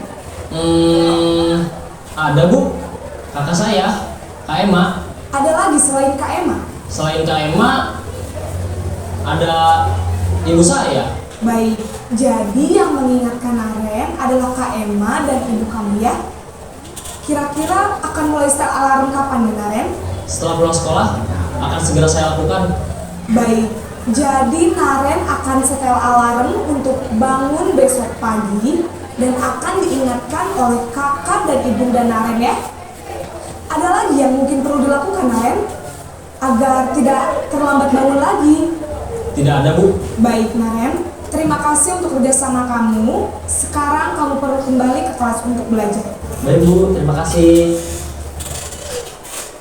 Posisi manajer adalah posisi kontrol yang disarankan untuk membimbing murid memiliki sikap disiplin yang positif, yaitu murid yang mandiri, bertanggung jawab, dan dapat memecahkan masalah. Tujuan dari posisi ini adalah agar murid dapat berefleksi atas tindakannya. Guru akan dengan tulus memberikan pertanyaan-pertanyaan bermakna, sehingga membuat murid dapat belajar dari kesalahannya dan mencari sebuah solusi untuk menyelesaikannya. Ibu dan bapak guru hebat, setelah mengamati adegan kelima posisi kontrol tadi, kira-kira posisi mana yang paling ideal? Posisi mana yang dapat menunjang motivasi intrinsik murid? Ya, tentu posisi manajer. Posisi ini memang posisi ideal yang ingin dituju setiap pendidik. Pada posisi inilah, guru dapat menerapkan disiplin positif yang berpihak pada murid, yang memerdekakan murid. Perjalanan seorang pendidik tentunya tidak mudah untuk sampai pada posisi seorang manajer. Namun, tujuan kita pasti, yaitu menciptakan murid-murid yang mandiri, merdeka, dan bertanggung jawab. Semoga penggambaran 5 posisi kontrol yang telah diperlihatkan ini dapat menjadi ajang refleksi bagi kita semua, agar dapat terus mengasah dan menerapkan disiplin positif yang memerdekakan murid. Mari terus berlatih dan bersemangat. Selamat menerapkan. Salam dan bahagia Ibu dan Bapak Guru hebat.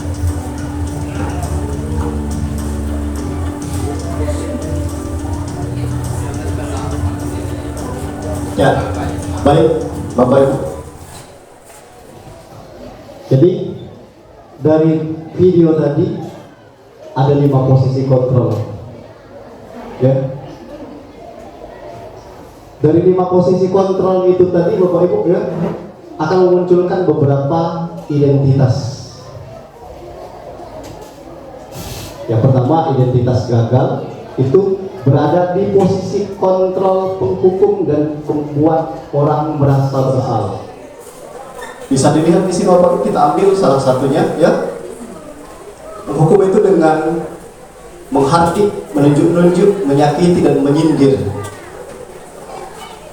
Itu yang dilakukan oleh posisi kontrol ini. Kemudian kalau membuat orang merasa bersalah itu dengan cara berceramah dan mengatakan seharusnya seperti apa dan saya merasa kecewa dengan anak tersebut, sehingga anak itu merasa bahwa dirinya tidak berguna, dan itu akan memunculkan identitas yang gagal. Ini Bapak Ibu, ini yang paling diharamkan untuk posisi kontrol, penghukum, dan pembuat orang merasa bersalah. Kemudian selanjutnya ada posisi kontrol teman dan pemantau. Teman dan pemantau ini sebenarnya menunjukkan identitas berhasil atau sukses Bapak Ibu. Akan tetapi ada dampaknya, masih ada dampak negatifnya. Ketika kita berada posisi kontrol teman, maka anak akan selalu bergantung pada gurunya yang dianggapnya dekat. Dikit-dikit ada masalah ke guru tersebut, ada masalah dengan guru lain, melapor ke guru yang dekat dengannya. Itu dampaknya. Kemudian juga siswa tersebut ya, ketika dia membuat suatu kesalahan ya, maka dia tidak akan menjadikan kesalahan tersebut suatu pelajaran karena beranggapan tidak apa-apa. Ya, ketika melakukan suatu kesalahan. Itu kalau posisi teman. Kemudian ada posisi pemantau. Nah, pemantau ini memang menunjukkan identitas berhasil atau sukses. Tetapi dampaknya masih muncul motivasi eksternal dalam diri anak. Anak tersebut melakukan sesuatu dikarenakan ikatan tata tertib dan aturan. Jadi belum kesadaran dirinya karena takut kena AKP, ya. Belum sadar bahwa nilai-nilai kebajikan yang harus sebenarnya ada dalam dirinya itu apa? Belum dia sadari.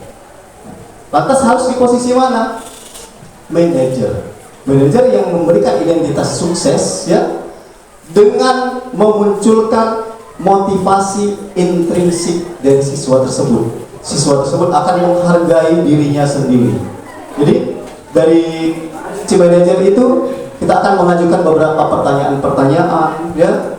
Kemudian apa yang diyakini, menguatkan kepribadiannya, bagaimana cara memperbaiki masalah yang terjadi. Nah, untuk posisi manajer ini ada langkah-langkahnya.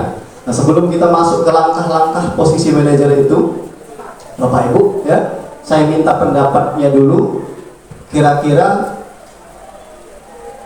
dominan di SMA kita, di SMA Negeri 1 Cempaka itu masih berada di posisi kontrol yang mana dan kedepannya mau apa?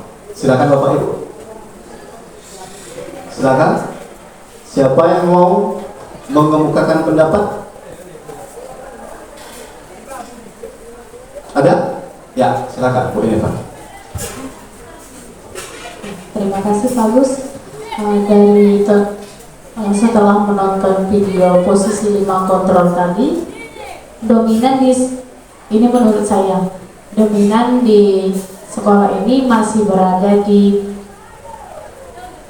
kontrol penghukum dan pembuat orang merasa bersalah. Karena secara pribadi saya pernah mengalami seperti itu. Nah, untuk kedepannya, jadi tadi setelah menonton video ini, saya sudah sedikit memahami bahwa posisi penghukum dan pembuat orang merasa bersalah itu tidaklah efektif. Jadi untuk kedepannya perlahan-lahan saya akan mencoba untuk menerapkan posisi manajer. Nanti ketika ada masalah, mereka tahu bagaimana cara menyelesaikan masalah tersebut. Itu saja, terima kasih. Satu lagi Bapak Ibu. Silakan.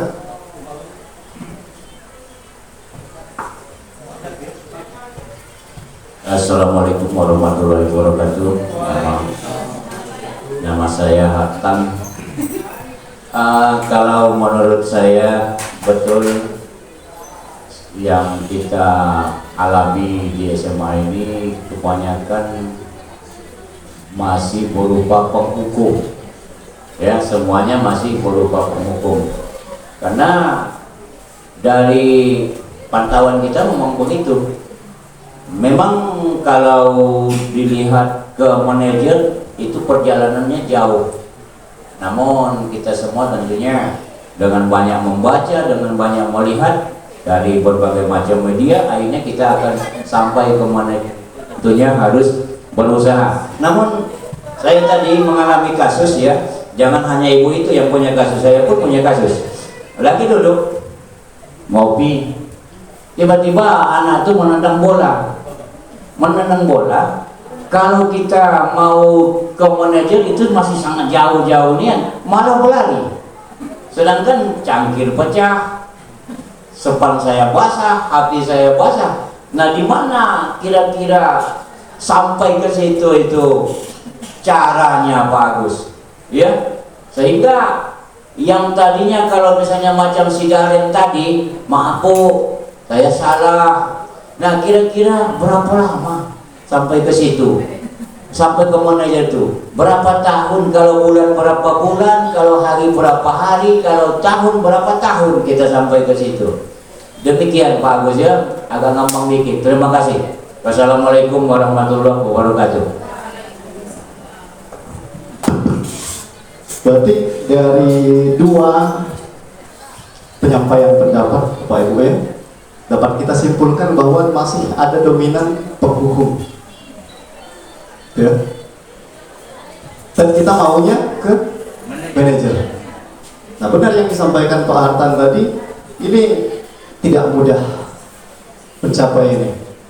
Sesuai kasus yang barusan terjadi disampaikan oleh Pak Hartan itu, ya itulah Bapak Ibu ya, kita sebagai pendidik ini tadi yang harus kita tekankan dalam diri kita bahwa kita itu posisinya tidak mengontrol anak, tetapi kita menuntun anak. Di situ. Berarti dari kata menuntun itu, ya, dari kata menuntun bisa kita artikan bahwa menuntun itu kita melakukannya secara sepenuh hati, ya. Apabila tidak bisa satu kali, maka dua kali. Tidak bisa dua kali, maka lakukan itu 3 kali. Tidak bisa 3 kali, lakukanlah berkali-kali sampai sedikit demi sedikit ada perubahan.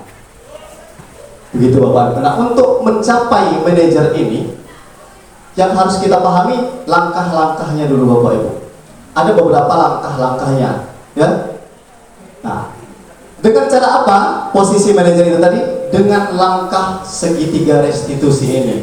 Jadi ini langkahnya Pak Hartan, Bapak Ibu ya, untuk mencapai posisi manajer itu. Langkah-langkah yang harus diterapkan apabila kita ingin menerapkan posisi manajer dengan langkah segitiga restitusi. Apa segitiga restitusi itu? Yang pertama, menstabilkan identitas dengan memberikan pertanyaan-pertanyaan atau pernyataan. Setiap orang pasti pernah melakukan kesalahan.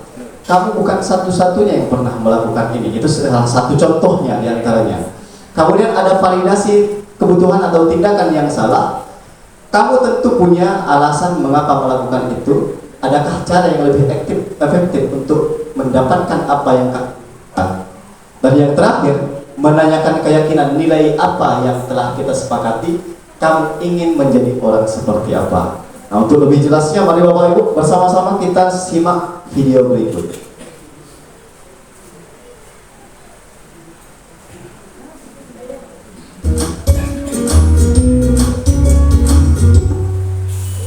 Salam dan bahagia Ibu dan Bapak Guru hebat. Pada video kali ini kita akan membahas tentang salah satu program disiplin positif yang diterapkan di lingkungan sekolah yang dikenal dengan nama restitusi.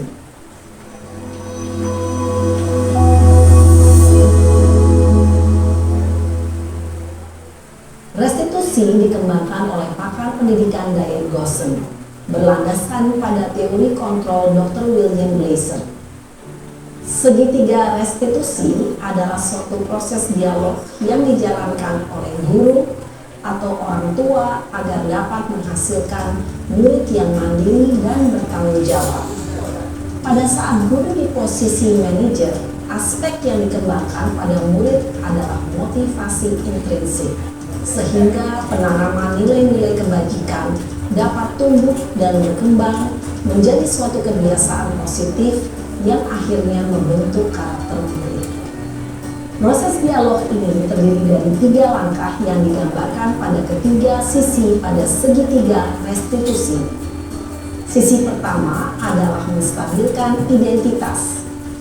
Sisi yang kedua adalah validasi tindakan yang salah. Dan sisi yang ketiga adalah menanyakan keyakinan.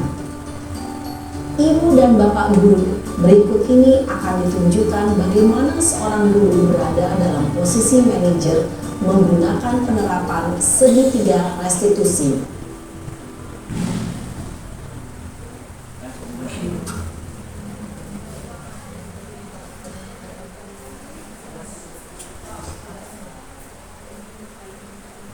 Siang Sarah. Siang Pak. Sudah lama nggak ketemu Sarah? Kenapa hari ini ada di sini? Kesel Pak, kesel banget. Masa aku dikatain tukang fitnah Pak? Ya aku marah lah. Aku balik ngatain Eka di depan kelas. Kesel banget. Oh begitu. Ya pasti kamu marah dan kesal. Bapak juga akan marah apabila ada yang menuduh Bapak seperti itu. Kemudian pada saat itu kamu mau melakukan apa? Ya saya langsung ngatain Eka lah Pak. Kesel banget. Saya bentak-bentak dia depan teman-teman lain. Oh begitu. Pasti kamu melakukan seperti itu karena suatu alasan tertentu kan? Iyalah, masa saya diam saja Pak? Ya saya bela diri lah. Masa saya dituduh tukang fitnah? Ya wajar lah. Mempertahankan harga diri itu sesuatu yang penting buat kamu. Untung kamu tidak bertindak lebih gegabah lagi, hanya membentak-bentak. Iya Pak. Untung saya masih bersabar dan hanya membentak saja. Sudah gemes padahal. Saya pasti bela diri lah. Ya pasti ya. Tapi kamu memilih untuk tetap bertahan dan bersabar. Kamu memilih untuk tidak berbuat lebih parah lagi, bukan? Iya. Nah, sekarang coba kita lihat lagi tindakan kamu yang bentak-bentak Eka di kelas. Tindakan kamu itu kira-kira sesuai dengan keyakinan kelas atau prinsip kamu tidak? Enggak lah Pak. Capek Pak jadi pemarah. Jadi keyakinan atau prinsip mana yang kurang sesuai dengan keinginan kamu? Ya, saya sebenarnya sangat menghargai orang lain. Mungkin saat itu saya menjadi emosi, jadi tidak menunjukkan sikap itu. Kamu meyakini tidak menghargai orang lain itu penting buat kamu? Yakinlah Pak. Iya, setuju. Kita harus saling menghargai. Namun ada juga keyakinan yang kita sepakati yang perlu kita jalankan apabila kita sedang marah, bukan? Ya, saya bisa lebih proaktif, mulai dengan diri sendiri. Saya bisa jadi lebih sabar, mengambil waktu jeda untuk berpikir mau apa selanjutnya. Kira-kira kamu bersedia memperbaiki masalah ini tidak? Bersedia Pak. Kalau kamu memperbaiki masalah ini, kamu akan menjadi orang seperti apa? Saya akan menjadi orang yang bertanggung jawab kali ya Pak. Dan senantiasa proaktif. Iya, menurut kamu bagaimana rasanya menjadi orang seperti itu? Ya nyaman lah, bangga bisa bersabar dan menahan diri. Baiklah kalau begitu. Yuk kita pikirkan bagaimana memperbaiki masalah ini.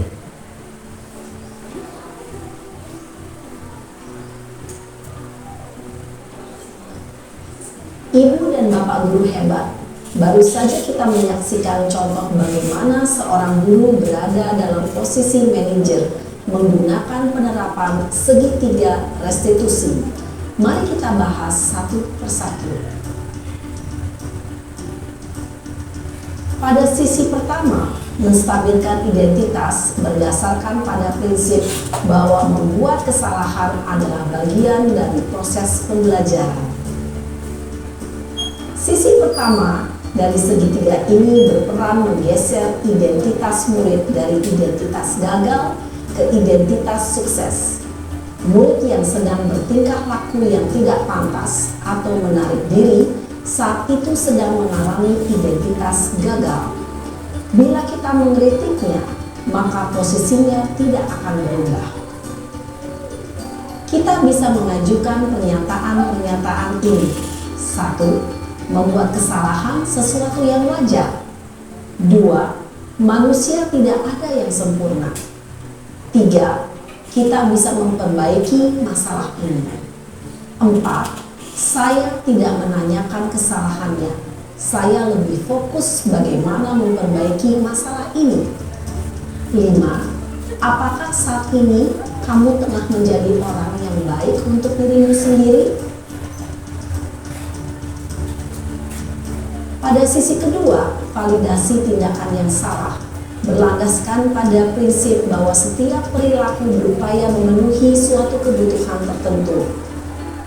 Guru yang telah memahami teori kontrol akan bergeser dari pemikiran stimulus respon menjadi proaktif dan mencoba untuk mengenali tujuan dari perilaku murid, mengenali dan mengakui kebutuhan murid ini dapat memperbaiki hubungan dengan murid tersebut.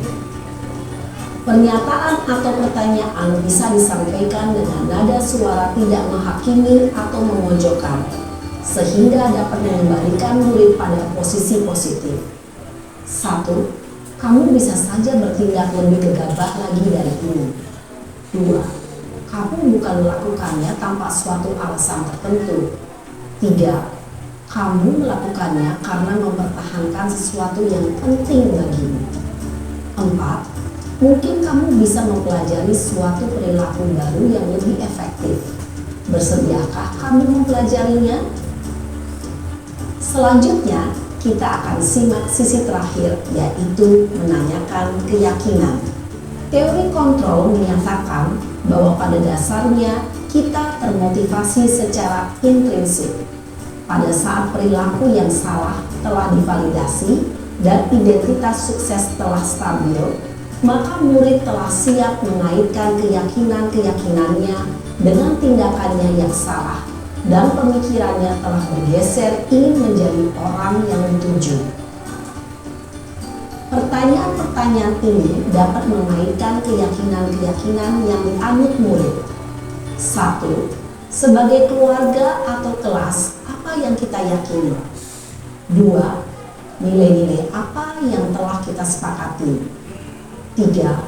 Seperti apa gambaran sebuah kelas yang ideal bagi kami? 4. Kamu ingin menjadi orang seperti apa?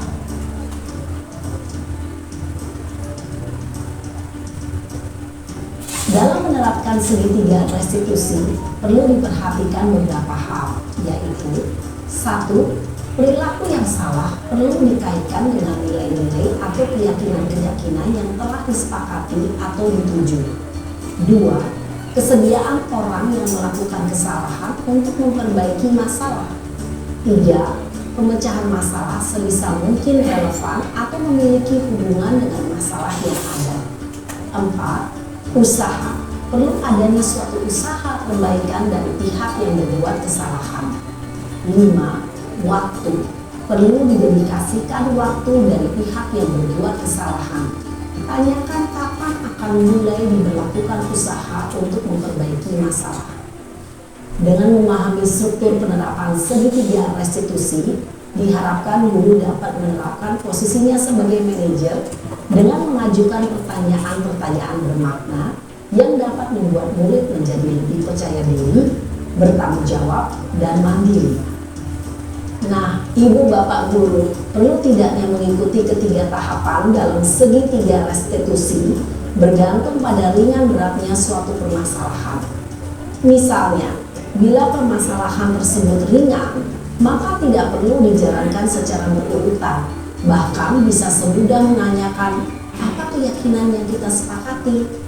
Dengan menjalankan segitiga restitusi, dengan mengajukan pertanyaan-pertanyaan bermakna, diharapkan murid menjadi lebih kuat secara pribadi, dapat membuka wawasan murid agar dapat menyelesaikan permasalahannya sendiri, semakin percaya diri, mandiri, dan merdeka.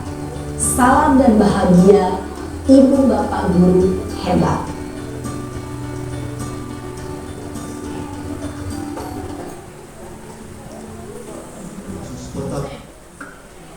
Ya Bapak Ibu, jadi ini sebuah skenario apabila terjadi kasus yang seperti ini. Jadi ini sebuah skenario ya yang terjadi apabila terjadi kasus yang model seperti ini. Pertama, pada jam pelajaran, Malik mempengaruhi dan mengajak temannya untuk mencoba bolos dengan melompati pagar sekolah. Berikut adalah skenario penyelesaian masalah menggunakan segitiga restitusi.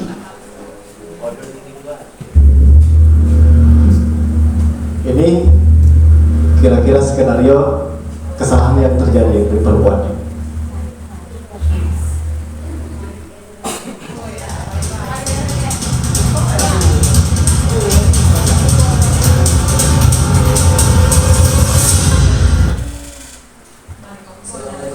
Kurang lebih penyelesaian masalahnya dari segitiga restitusi seperti ini. Bapak mendapatkan informasi bahwa kemarin Malik melompati pagar sekolah dengan teman-teman. Bisa diceritakan dengan Bapak, kenapa Malik dan teman-teman melakukan hal itu? Saya sedang malas belajar, Pak. Saya tidak tahu mau melakukan apa lagi. Lalu, saya mengajak beberapa teman untuk nongkrong di luar lingkungan sekolah. Oh, seperti itu. Kadang kita memang muncul rasa malas belajar. Bukan karena guru, maka mungkin bisa juga karena lain. Iya, Pak. Sekarang saya sedang jenuh sekali untuk belajar. Baiklah Malik, tidak apa-apa. Lantas, apa kamu boleh melanggar peraturan sekolah dengan memanjat pagar? Tidak juga Pak, maafkan saya Pak, saya salah. Tidak apa-apa. Setiap orang terkadang juga hilap melakukan suatu kekeliruan. Lalu, sikap seperti apa yang seharusnya kamu yakini, Malik? Seharusnya saya bisa menghargai guru dengan tetap di kelas, kemudian menyampaikan kendala belajar saya, bukannya malah menghasut teman-teman untuk bolos dengan memanjat pagar sekolah. Baiklah, Malik. Lalu, apa rencana kamu untuk memperbaiki masalah ini? Izinkan saya minta maaf kepada guru dan teman-teman ya Pak. Berarti kamu sudah menyadari kekeliruanmu.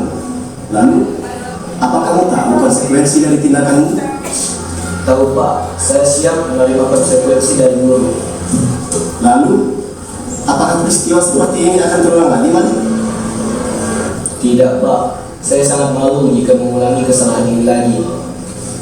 Baiklah, kalau begitu, setelah ini Malik boleh kembali ke kelas. Semangat belajar ya, Malik. Baik Pak. Assalamualaikum warahmatullahi wabarakatuh. Saya Malik Ibrahim dari kelas 11A. Jadi ini sebuah skenario ya yang akan terjadi apabila kita menyelesaikan dengan segitiga restitusi. Tak yang akan muncul akan kurang lebih seperti ini. Kasus Satu lagi kasusnya. Saya belum menuliskan resume materi belajar dan mau meminjam buku Nurul untuk mencontek hasil resumenya. Namun Nurul tidak bersedia meminjamkan bukunya. Kata saya kesal dan merusak buku Nurul. Berikut skenario penyelesaian masalah menggunakan segitiga restitusi.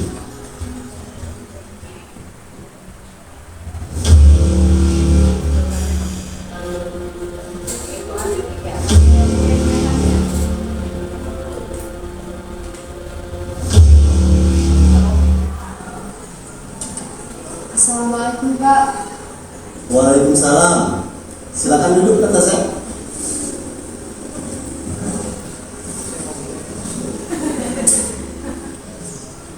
Baiklah Tasya, tadi Bapak melihat kamu bersih tegang dengan Nurul. Bisa kamu ceritakan apa penyebabnya? Saya kesal sekali dengan ulah Nurul tadi Pak. Dia tidak bersedia meminjamkan buku. Padahal saya hanya ingin menyalin tugasnya. Oh seperti itu. Setiap orang tentu kesal jika tidak dituruti kehendaknya. Lalu, apa tindakan kamu tadi? Tadi saya robek bukunya, tapi cuma sampulnya kok Pak. Habisnya saya kesal sekali Pak tadi. Wajar jika kamu emosi.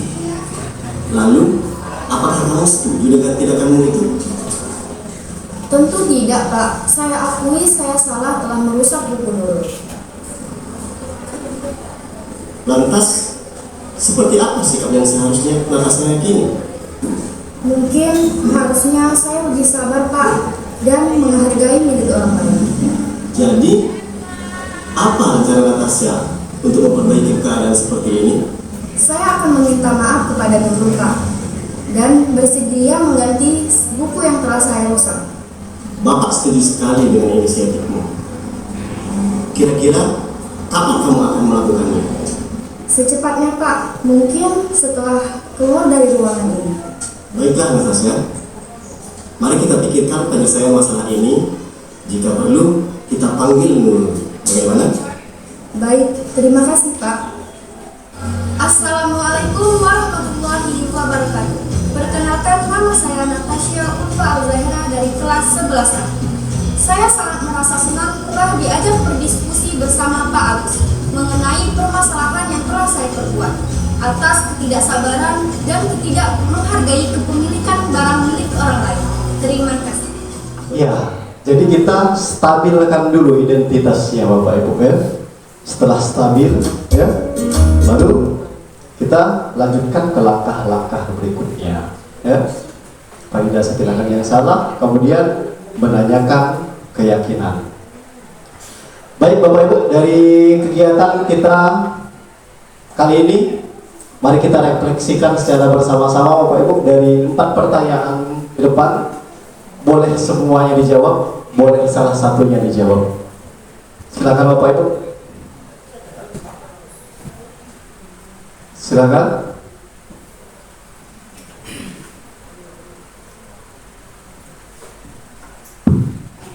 Mungkin saya akan menjawab salah satu pertanyaan saja, Pak. Ya, pertanyaan yang keempat di sini. Saya akan menjadi among yang seperti apa setelah mengikuti modul ini? Sudah jelas tadi pembahasan kita bahwasannya guru itu bisa berdiri atau bisa berada di posisi control manager. Nah, upaya saya akan mencoba dan berusaha bagaimana saya bisa bertindak sebagai manajer bagi siswa atau bahkan bisa di kehidupan kita sehari-hari, seperti itu, Pak. Terima kasih. Satu lagi Bapak Ibu, silakan. Baik, terima kasih. Assalamualaikum warahmatullahi wabarakatuh. Dari 4 pertanyaan itu mungkin di poin 3, peran among seperti apakah yang saya telah lakukan selama mengikuti kegiatan ini. Memang benar di nomor 5 itu, di 5 posisi kontrol itu bagian manajer sangat bagus sekali. Tapi kalau saya akan usaha untuk melakukan poin 5 manajer. Permasalahannya benar yang disampaikan oleh Pak Hartan tadi, sebenarnya kalau kita sebagai guru berupaya untuk merubah sikap kita. Sebenarnya dari 5 itu, dari penghukum, kemudian yang kedua pembuat rasa bersalah, teman, pemantau dan manajer, itu semuanya sudah pernah kita lakukan. Bahkan di diri saya sendiri masih ada seluruhnya, masih ada. Nah, tinggal upaya kita untuk merubah sikap yang kurang baik untuk menjadi lebih baik lagi.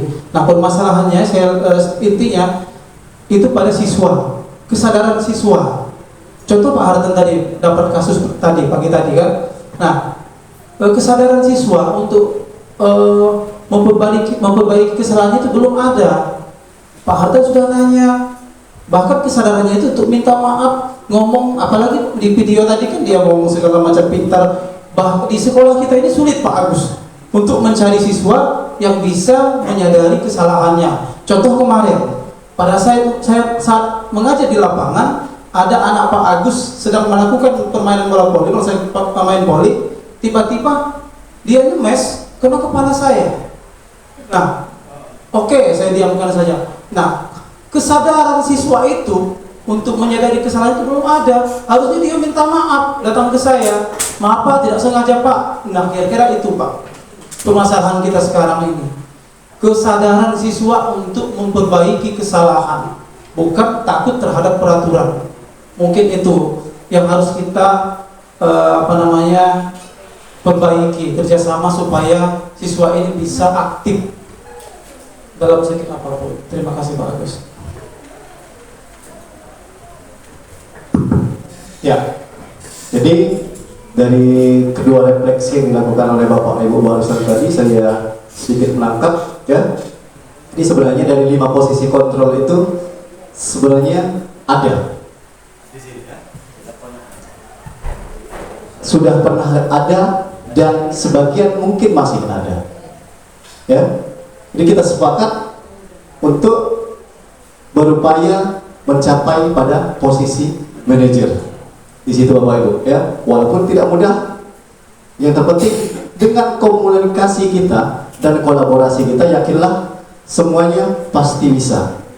Nah, masalah tadi tentang siswa kita ya, nah itulah tantangan kita sebagai guru Bapak Ibu ya.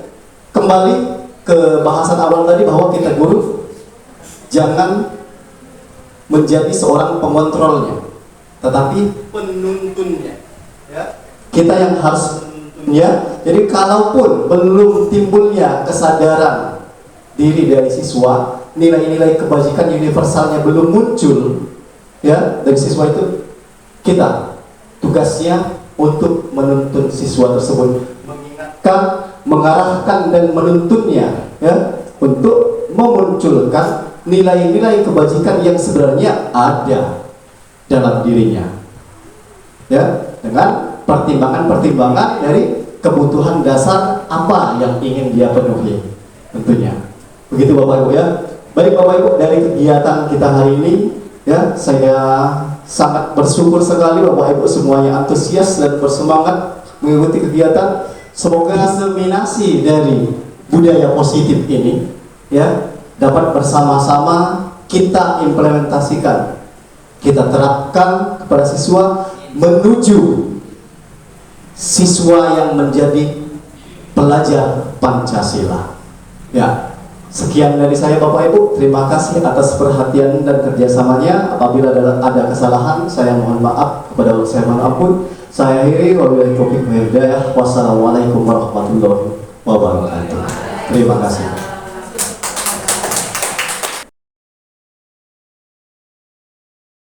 Ya, sesuai yang sudah Bapak sampaikan tadi, silakan kalian tulis, ungkapkan ya kesepakatan yang akan kita sepakati bersama di kertas itu. Kalau sudah ditulis, silakan secara bergantian tempelkan di depan, maka setelah itu akan kita rumuskan menjadi sebuah keyakinan kelas. Silakan.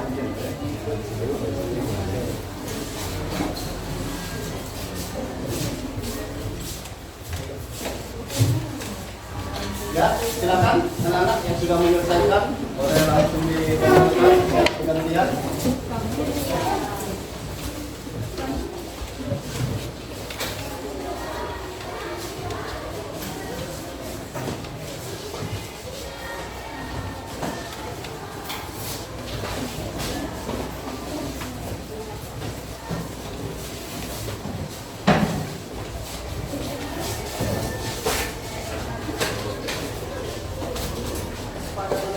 Yang sudah kalian tulis ya di lembar kertas ini, kalau Bapak baca ini kebanyakan ingin menerapkan sebuah disiplin ya. Ada kata-kata di sini kalian ingin tepat waktu dalam mengikuti kegiatan pembelajaran di situ.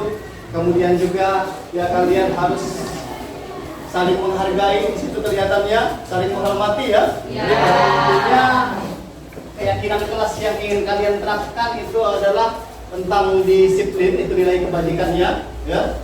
Kemudian menghormati dan saling menghargai, itu nilai kebajikan sepertinya yang timbul dari dalam diri kalian ya.